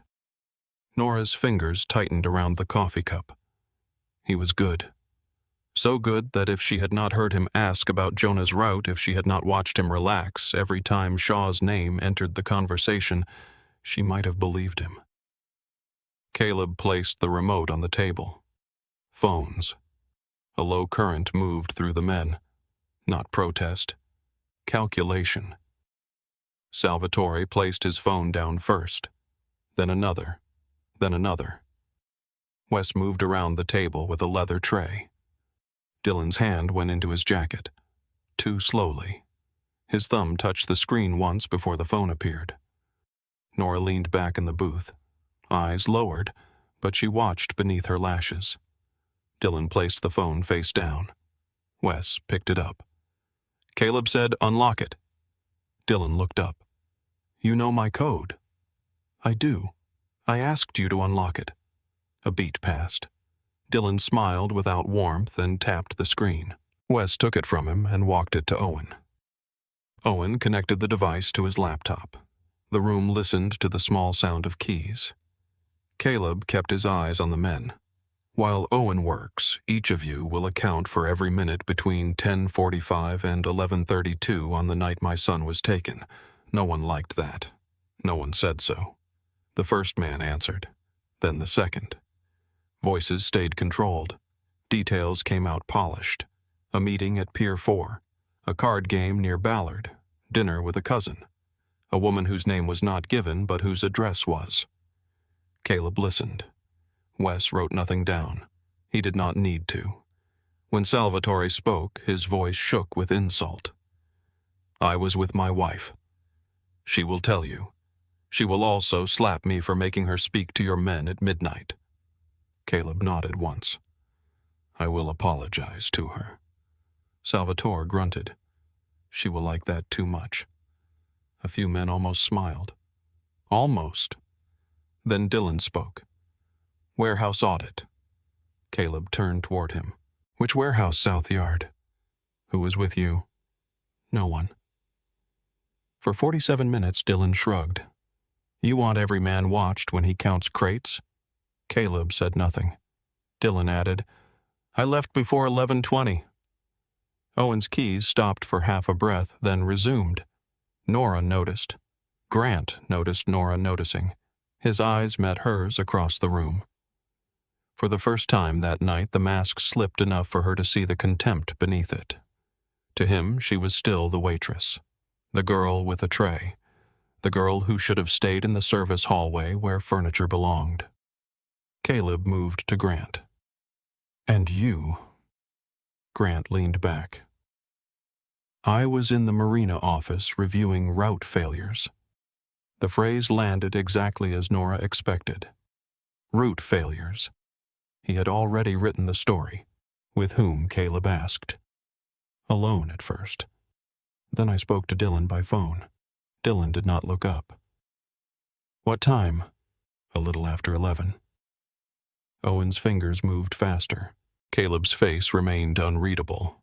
Grant continued, voice calm. I called because Wes had changed the rotation. I wanted to know how wide the gap was. Wes's jaw tightened. You never called me? Grant turned to him. You were busy. With what Grant's smile thinned, failing to keep the boy safe. Every man at the table went still. Wes took one step forward. Caleb lifted one hand. Wes stopped. The restraint was more frightening than movement. Caleb looked at Grant. Say that again. Grant lowered his head slightly as if regret had arrived late. That was out of line. Yes, Caleb said. It was. Owen looked up from the laptop. I have Dylan's messages. Dylan's shoulders changed. Not much. Enough. Caleb did not look away from Grant. Read them. Owen glanced at the screen. Encrypted thread. Sender saved under one letter. Caleb asked, Which letter? G. A murmur moved along the table. Grant gave a quiet laugh. A letter is not proof, no, Nora said. Every head turned toward her. Her voice had come out before fear could stop it. She set her coffee down and stood. No, she repeated. It is not proof. But fear is. Grant's smile faded. Caleb did not tell her to sit, so she did not. Nora stepped out of the booth. Dylan looked at you when Caleb said he met Shaw, not at Wes, not at the screen. You. Like he needed to know whether the lie still worked. Grant looked amused now, but the amusement was thin. The waitress reads faces. The waitress watched you ask about Jonah's route. The waitress watched you push Shaw's name every chance you got. The waitress watched you perform anger half a beat late. Grant's eyes hardened. Careful, Nora. Caleb's voice cut through the room. Do not. Grant turned to him. You are letting her speak to me like that. Caleb stepped closer. I am listening to her, because she has told me more truth in 2 days than you have in 2 years. The words struck Grant cleanly. For a second, something ugly moved across his face. Then the charm returned. You are tired. Your son was hurt. I understand needing someone to blame.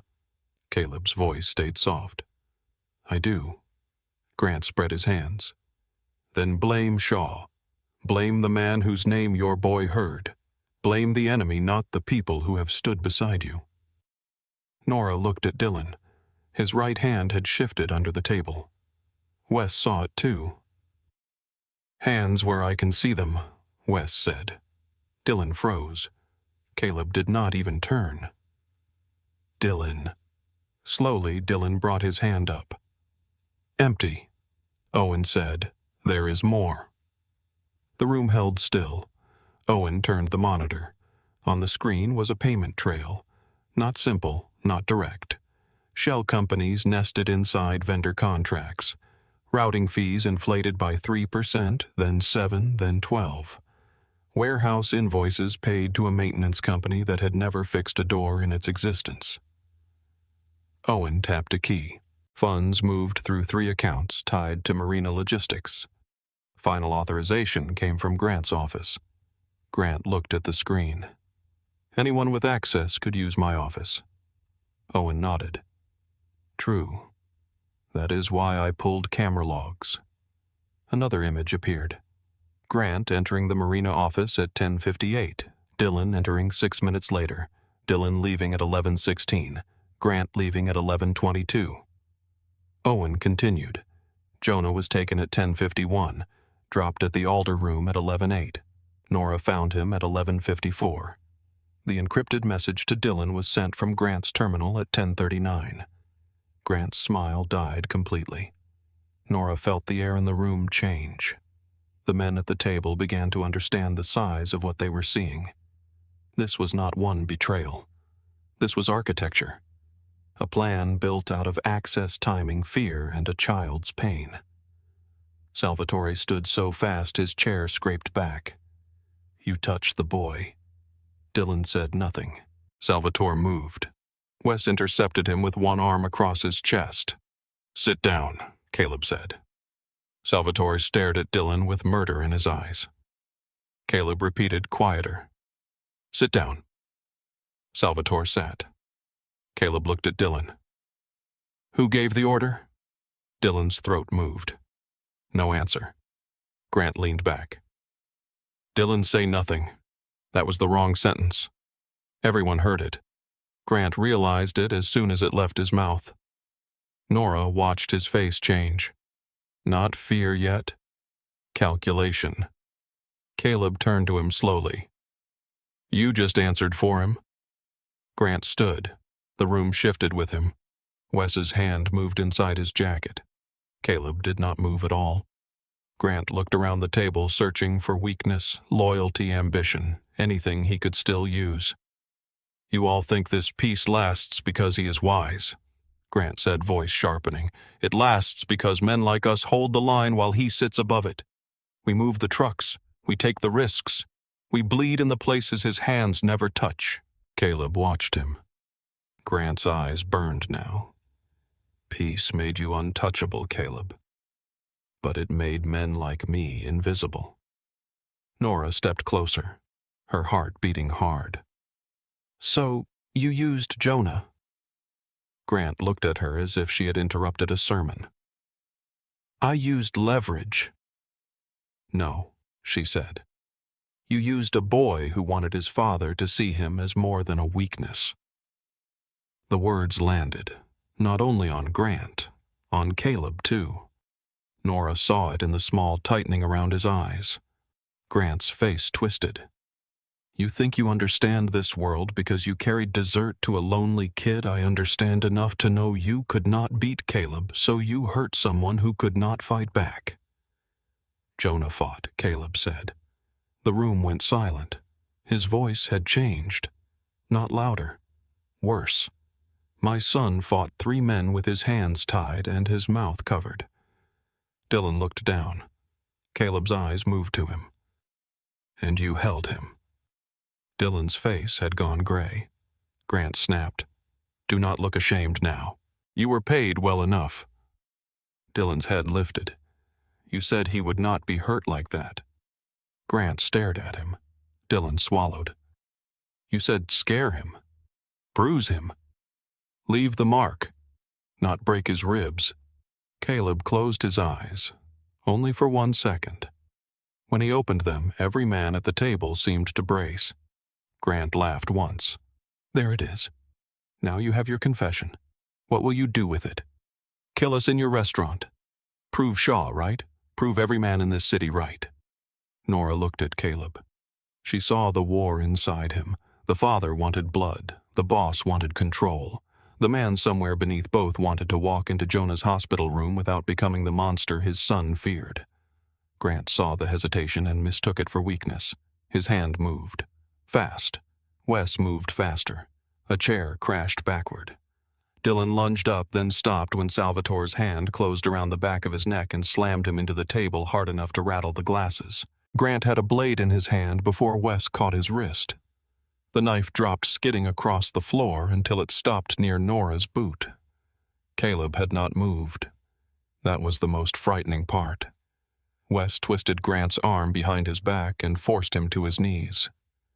Grant breathed hard hair fallen across his forehead, charm gone from him like a mask washed off in rain.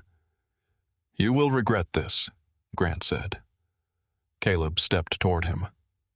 No. Grant looked up. I built half your movement network. You borrowed pieces of my city and mistook them for your own. You need men like me. I needed the man I thought you were. For the first time, Grant looked wounded. It lasted less than a second. Then Caleb crouched in front of him. You put hands on my child. Grant's jaw tightened. I gave an order. You put hands on my child, Caleb repeated. The room seemed to lean away from the words. Grant's voice lowered. I wanted you awake. Shaw was expanding. The smaller crews were restless. You were too busy playing grieving father to see the city changing. Caleb's eyes did not blink. I saw more than you think. Grant laughed under his breath.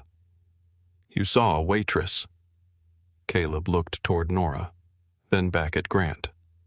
Yes, he said. That was your first mistake. Nora felt the words hit her chest. Not like flattery, like recognition. Caleb stood. Take Dylan to the East Room. He talks to Wes. Dylan's face collapsed. No. Caleb, please. Caleb did not look at him. Take him." Two men pulled Dylan out. His shoes scraped once against the floor, then disappeared down the hall. Grant remained on his knees. Caleb looked at Salvatore. "Call the others. Every route Grant touched gets frozen tonight. Every account he built gets emptied. Every warehouse manager answers to Wes by dawn." Salvatore nodded, and Caleb looked down. Grant lifted his chin, trying to gather the last scraps of dignity. "You cannot just erase me." Caleb's voice was almost gentle. "I can." Grant's eyes flickered. There it was, fear.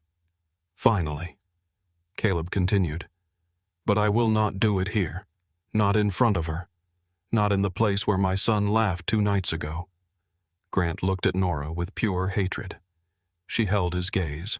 For once, she did not smile to survive. Wes pulled Grant to his feet. Grant twisted slightly. "Nora, you think he is different with you? You think this becomes love because he hands you coats and lets you speak? Men like Caleb do not love. They own." The room tightened. Caleb's face went still. Nora stepped closer before he could answer. "No," she said. "Men like you own. That is why you thought loyalty could be bought, fear could be aimed, and a child could be used like cargo." Grant's mouth tightened. Nora's voice remained steady. "He terrifies me. I am not stupid, but you disgust me. There is a difference." For 1 second, no one moved. Then Caleb said, "Get him out." Wes dragged Grant toward the rear hall. Grant's voice echoed once before the door closed. "This city will eat you for choosing her." The door shut. The silence afterward was not peaceful. It was the silence left after a gunshot, even though no gun had fired. Caleb stood in the middle of the room, sleeves rolled, hands, empty eyes fixed on the door where Grant had disappeared. The men at the table waited. Not because they had nothing to do, because Caleb had not released them yet. At last he spoke. "Anyone who touched this plan and comes forward before sunrise keeps his family untouched. Anyone who waits for me to find him loses everything." No one questioned what everything meant. He looked at Salvatore. "Move." The room broke into controlled motion. Men stood. Phones were returned to those cleared first. Calls began in low voices. Names, docks, warehouses, accounts, routes. The private room filled with the sound of a criminal empire cutting poisoned veins out of its own body. Owen packed one monitor and kept the other open. Wes returned 20 minutes later with blood on one knuckle and no expression. Caleb did not ask in front of Nora. Nora was grateful. She was also not naive. She knew men like Grant did not simply go to jail. She knew Dylan would talk because fear had finally found the right door. She knew somewhere in the city, Caleb Mercer's people were moving through rain and darkness, taking back keys, trucks, ledgers, offices, and men who had thought ambition made them invisible. But inside the Alder room, Caleb had not killed Grant. That mattered. Maybe not enough, but it mattered. The restaurant emptied slowly. By 2 a.m, only Caleb, Nora, Wes, and Owen remained. Owen closed the laptop. Grant had 3 more shell accounts. "I froze 2. Third one is offshore, but I have a thread." Caleb nodded. "Keep pulling." Owen looked at Nora. "You were right about the root failure line." Nora rubbed her forehead. "I wish people would stop saying I was right about terrible things." Owen gave a tired half-smile. "Occupational hazard around here." He left with Wes, giving Caleb one look Nora could not read before disappearing into the hall. The dining room was quiet again. Chairs sat crooked. One glass lay broken near the table leg. The knife Grant had dropped had been removed, but Nora still knew exactly where it had stopped near her boot. Caleb walked to the bar and poured a glass of water. Not whiskey. Water. He drank half, then set it down. "You should not have stood between me and him," he said. Nora leaned against the booth. I did not stand between you. You did. I stood in front of the truth. You were either going to see it or step over it." Caleb turned. His face was tired now. Not weak, never that. But the polished control had worn thin around the edges. "He told you one true thing." Nora's chest tightened. "Grant?" "Yes." What Caleb's gaze held hers. "Men like me own." Nora did not answer quickly. Outside, rain moved down the windows in quiet streams. Finally, she said, "Do you want to?" His jaw shifted. The question had reached somewhere deep and unguarded. "No." "Then do not. It is not that simple." "No," she said. "Nothing with you ever is." For a moment, the space between them changed. Not safer. Not softer exactly. More honest. Caleb stepped closer slowly enough that Nora could move away if she wanted to. She did not. He stopped an arm's length from her. "When Grant spoke to you, I wanted to break his jaw. I noticed." "I did not. I noticed that, too." His eyes moved over her face. "Was that for Jonah? What making me stop?" Nora looked toward table 12, the place where Jonah had eaten tiramisu and asked if people ever got tired of pretending they were not scared. "Yes," she said. "For Jonah." Caleb nodded once. Then she added quieter, "And for you." The words surprised them both. Caleb's breath changed. Outside, a car passed along the wet street, its headlights sliding over the windows and across his face. Nora. Her name in his mouth was careful this time. Not command, not plea. A question. She looked at him and saw the danger. She saw the man who could empty bank accounts with a phone call, silence rooms by entering them, make traitors vanish into the machinery of his city. She also saw the father outside a trauma room, the widower touching his ring, the man who had almost stepped into darkness and stopped because his son had asked him not to kill the wrong man. Nora's voice came softly. "I am still afraid of you. I know. I need you to know that. I do. And I am not yours because you protected me." Caleb's eyes darkened not with anger, with restraint. "No. I am not yours because you helped Jonah. No. I am not yours because you might help my mother." His expression changed at that, a small flicker of pain. "No." Nora swallowed. The restaurant seemed too quiet around them. "If anything ever happens between us, it has to be because I choose it. Every time." Caleb looked at her for a long moment. Then he said, "Every time." She believed he meant it. That scared her too. A phone vibrated on the table. Caleb looked at the screen. The father returned before the boss. "Jonah is awake," he said. Nora straightened. "Is he okay?" "He is asking what happened. And what are you going to tell him?" Caleb picked up his coat from the chair. "The truth." Nora reached for her own coat, then remembered it was still ruined with Jonah's blood somewhere in Caleb's world of cleaners and quiet solutions. Caleb held out his black overcoat. She looked at it. "I am not keeping that. I did not ask you to. You were thinking it. I am always thinking something."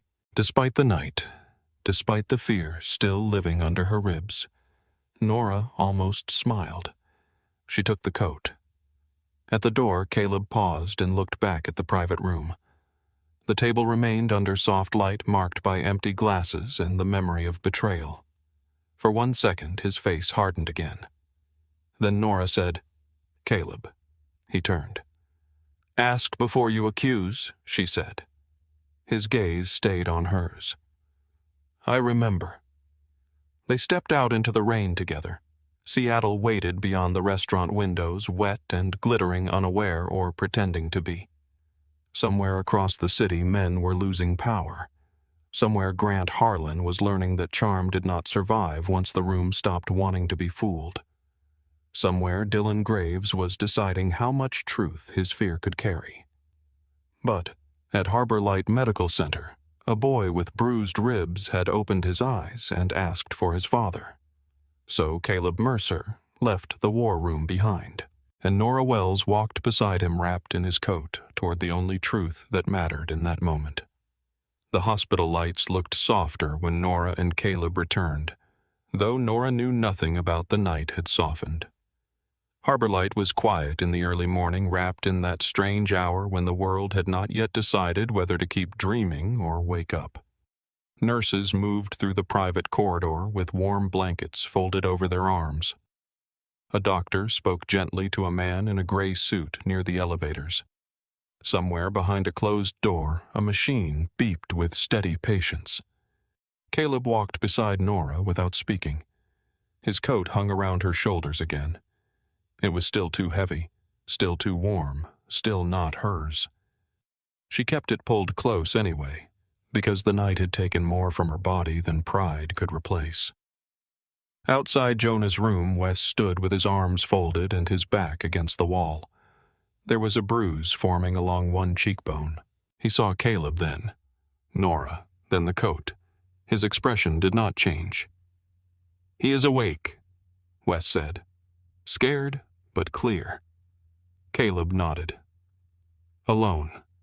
With the nurse." Caleb reached for the door handle, then stopped. It was the smallest hesitation. Nora saw it. He had walked into rooms full of armed men without slowing down. He had faced traitors with empty hands. But outside his son's hospital room, his fingers paused on cold metal. Nora looked at him. "Tell him enough to breathe," she said. Caleb turned his head. "What does that mean?" "It means do not hand him the whole city while he is lying in a hospital bed." His eyes stayed on hers. "And if he asks, then answer the question he asked, not the 10 you are afraid he might ask after." Caleb looked back at the door. For a man who gave orders like breathing, being careful with truth seemed to cost him something. He opened the door. Jonah lay propped against white pillows, smaller than he had looked at the Alder room, younger than he had looked in the alley. Purple bruises shadowed one side of his face. A strip of clean gauze crossed his brow. His dark hair stuck up at the back, and the sight of it did something sharp to Nora's chest. The nurse stepped aside. Jonah's good eye found Caleb first, then Nora. "You came back," he said. Nora stepped closer. "You sound surprised again." His mouth twitched. "It has been a weird week. It has been 2 days. Feels longer." Caleb stood beside the bed, hands loose at his sides. He looked like he wanted to touch Jonah, and did not trust himself to do it without breaking something. Jonah noticed. He reached out first. Caleb took his hand. The room changed. No one spoke for a moment. Then Jonah swallowed. Was it Shaw Caleb's thumb moved once over his son's knuckles? No. Jonah closed his eye. Grant Caleb did not answer fast enough. Jonah opened his eye again. "I heard Wes say his name before." Caleb sat in the chair beside the bed. "Yes." Nora stayed near the foot of the bed, quiet as a shadow, but Jonah looked at her like he wanted her there. So she stayed. Caleb said Grant used your route. Dylan Graves helped carry it out. They wanted me to blame Travis Shaw. Jonah's breathing changed. "Why?" "Because war makes ambitious men useful." Jonah stared at the ceiling. "They hurt me so you would get mad." Caleb's jaw tightened. "Yes." "Did you kill them?" The room went still. Nora watched Caleb. His hand remained around Jonah's. "No." Jonah turned his face toward him. "Not yet." "No." Caleb's voice was low, rough around the edges. They are gone from my city. Their money is gone. Their men are gone. Their power is gone. They will not come near you again." Jonah studied him with the tired seriousness of a child who had learned too early that adults could hide terrible things inside gentle voices. "But you did not kill them." "No." Why? Caleb looked down at their joined hands. "Because you asked me not to kill the wrong man." Jonah's eye filled. Caleb continued. "And because if I made your pain the reason I lost myself, then Grant would still have taken something from us." Nora looked away. There were things too private to watch directly. Jonah's voice broke. "I thought you would." "So did I," Caleb said. The honesty moved through the room like a window opening. Jonah squeezed his father's hand weakly. "I was scared when they grabbed me. I kept thinking you would be mad because I did not fight hard enough." Caleb's face changed. Nora saw the blow land. "You fought?" Caleb said. "I saw the footage." Jonah looked embarrassed. "I got one in the ribs." "You did." "Did he fall?" "No." Jonah sighed. "Figures." Caleb leaned forward. "Listen to me. None of this happened because you failed." Jonah looked down. "It happened because I am your son." Caleb closed his eyes for 1 second. When he opened them, something in him had shifted. Not broken. Unlocked. "Yes," he said. "And because I forgot that being my son should not feel like serving a sentence." Jonah looked at him. Caleb's voice turned quieter. "I thought protecting you meant knowing every door you walked through, every car you entered, every man who stood near you. I thought if I built enough walls, grief would not get inside again." Nora saw his thumb brush the wedding ring. "But walls do not know the difference between danger and loneliness." Jonah's mouth trembled. "I just wanted to be normal sometimes." Caleb nodded slowly. "Then we start with sometimes?" Jonah blinked. "What does that mean?" "It means I ask more. I order less." Nora almost smiled. Jonah did. "That is going to hurt you." "Probably. Can I go to Theo's birthday next month?"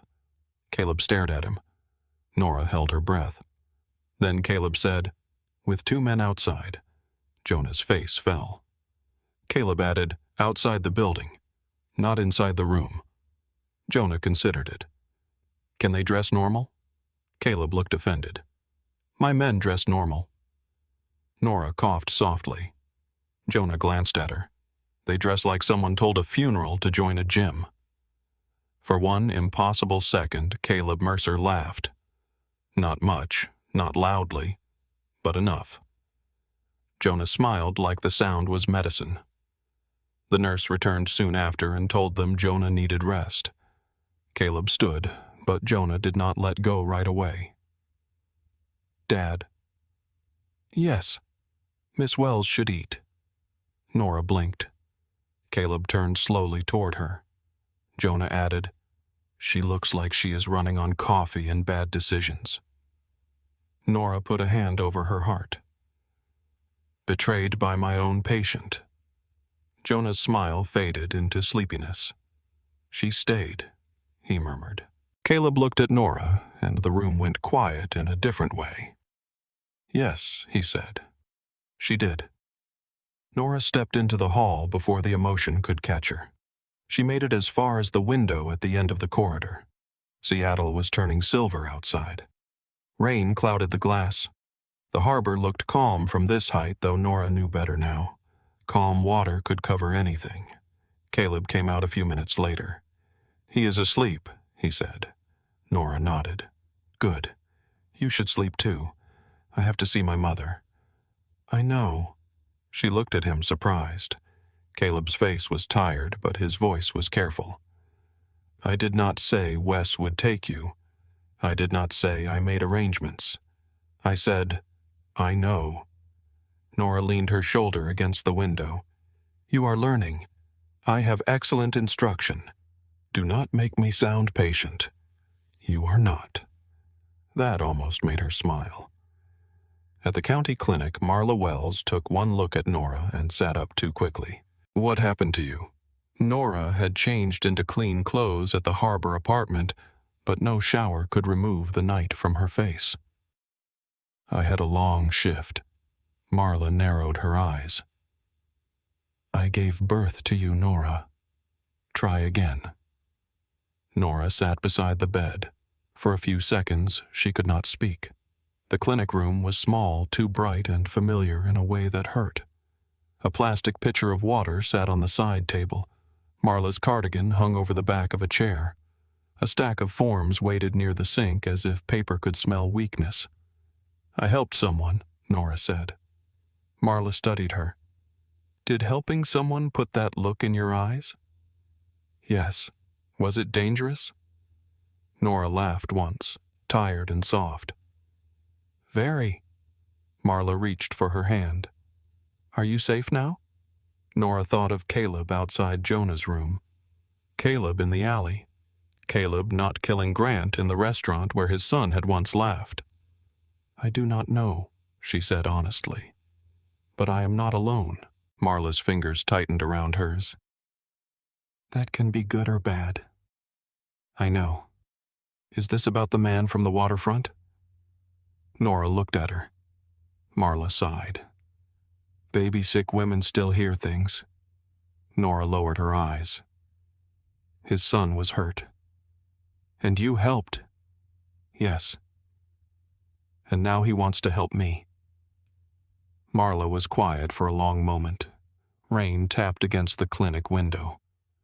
"I do not want you owing dangerous men because of me," Marla said. Nora's throat tightened. "I do not either. Did he ask for something?" "No. People do not always ask before they collect." "I know." Marla looked at her daughter with fierce, tired love. "Then make sure the door stays open." Nora frowned. "What if you step into his world? Make sure you can step back out. Any room that only opens from the outside is not shelter. It is a cell." Those words stayed with Nora all day. They stayed while she argued with billing. They stayed while she picked up Marla's prescriptions with Caleb's $300 folded in her wallet. They stayed when the secure phone rang that evening, and Caleb asked if he could see her. Not ordered. Asked. Nora met him in the parking lot beneath a street lamp that flickered every few seconds. He stood beside the SUV with no men close enough to hear. Rain dotted his coat. His face looked like he had not slept. "You look terrible," Nora said. "So do you. Flattery needs work. I was told honesty matters." She folded her arms. "What did you want to ask?" Caleb looked toward the clinic doors, then back at her. "There is an oncologist at Harbor Light who can review your mother's case. No promises, no conditions, no debt." Nora's stomach tightened. "Caleb, I am asking. That does not make it simple. No. What does it cost less than an evening out for men I dislike? That is not better." "I know." The honesty stopped her. He stepped no closer. "Your mother's care would go through a patient support foundation that already exists. Her name stays clean. Her doctors make the decisions. You can say no now. You can say yes and change your mind later." Nora looked at the rain shining on the pavement. "I do not want to owe you my mother's life. Then do not owe me. That is not how the world works. It can work that way once." She looked up. His eyes held hers steady and tired. "My wife died because I believed there would be time," he said. "I had doctors, money, power. None of it mattered because I used it too late. I cannot change that." Nora heard the wound beneath the control. Caleb continued. "I am not trying to buy forgiveness from a ghost. I am not trying to buy you. I am trying to offer a door." Marla's words moved through Nora. "Make sure the door stays open." "The door stays unlocked," Nora said. Caleb nodded once. Always.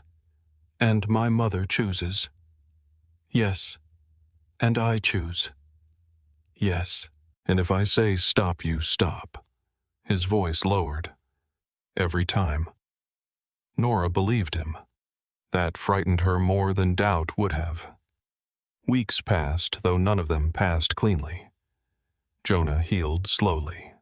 Bruises faded from purple to yellow.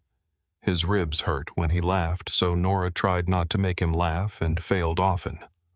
He complained about hospital food until Nora smuggled in soup from a place near Pike Place Market. Caleb pretended not to notice.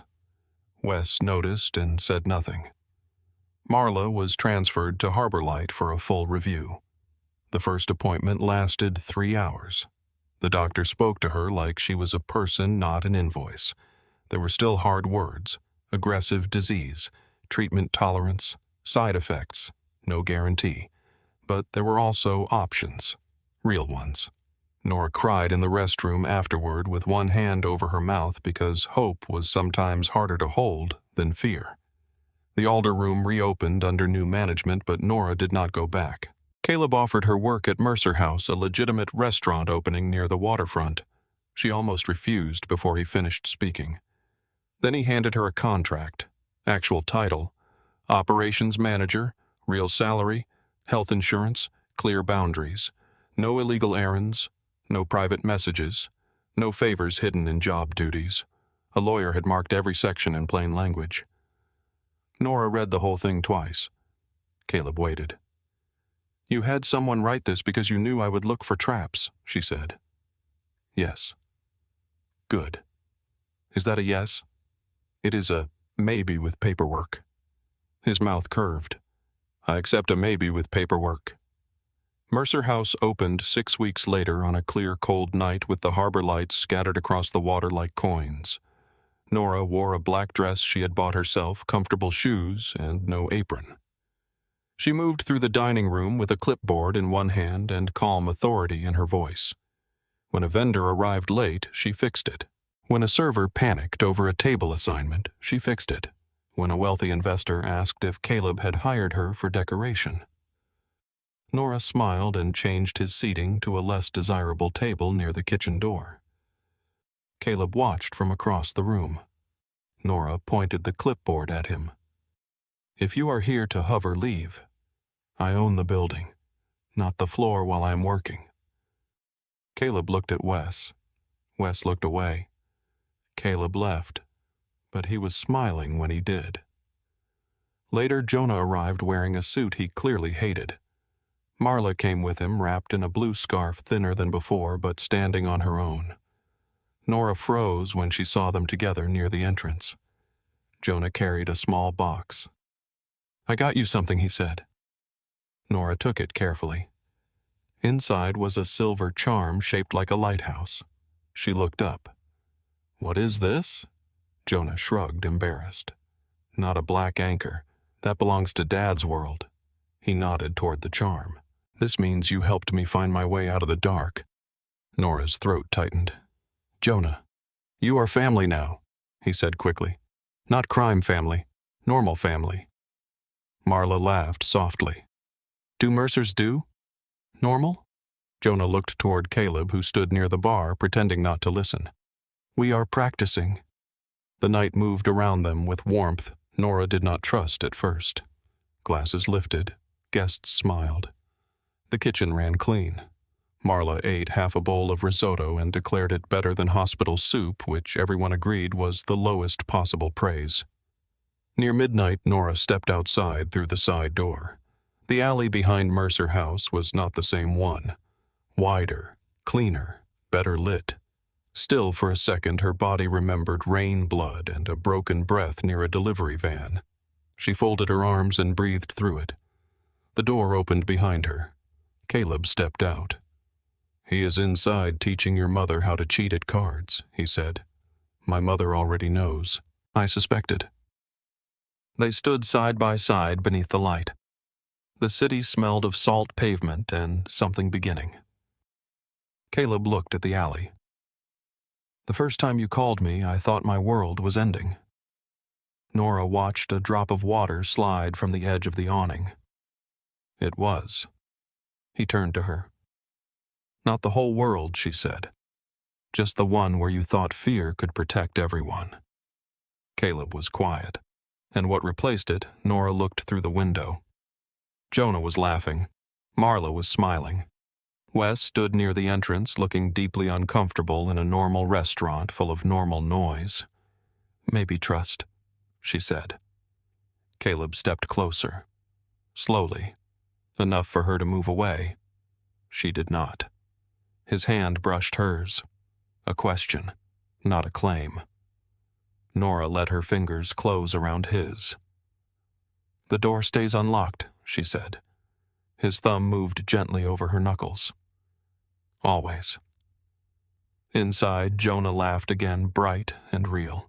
Nora looked at Caleb Mercer, the man Seattle feared, the father who had nearly become his own worst nightmare, the widower who still touched his ring when grief came too close. She was still afraid. But fear was no longer the only thing in the room. Caleb lowered his head slightly, giving her every chance to turn away. Nora did not. When his lips touched hers, the kiss was quiet, careful, warm in the cold air. A beginning, not a promise made too soon. When they parted, Caleb rested his forehead near hers and said nothing. For once, silence did not feel like danger. It felt like a door left open. Nora squeezed his hand once, then led him back inside where the lights were warm. Her mother was waiting. Jonah was standing, and the city beyond the glass kept moving like it had not just watched all of them survive,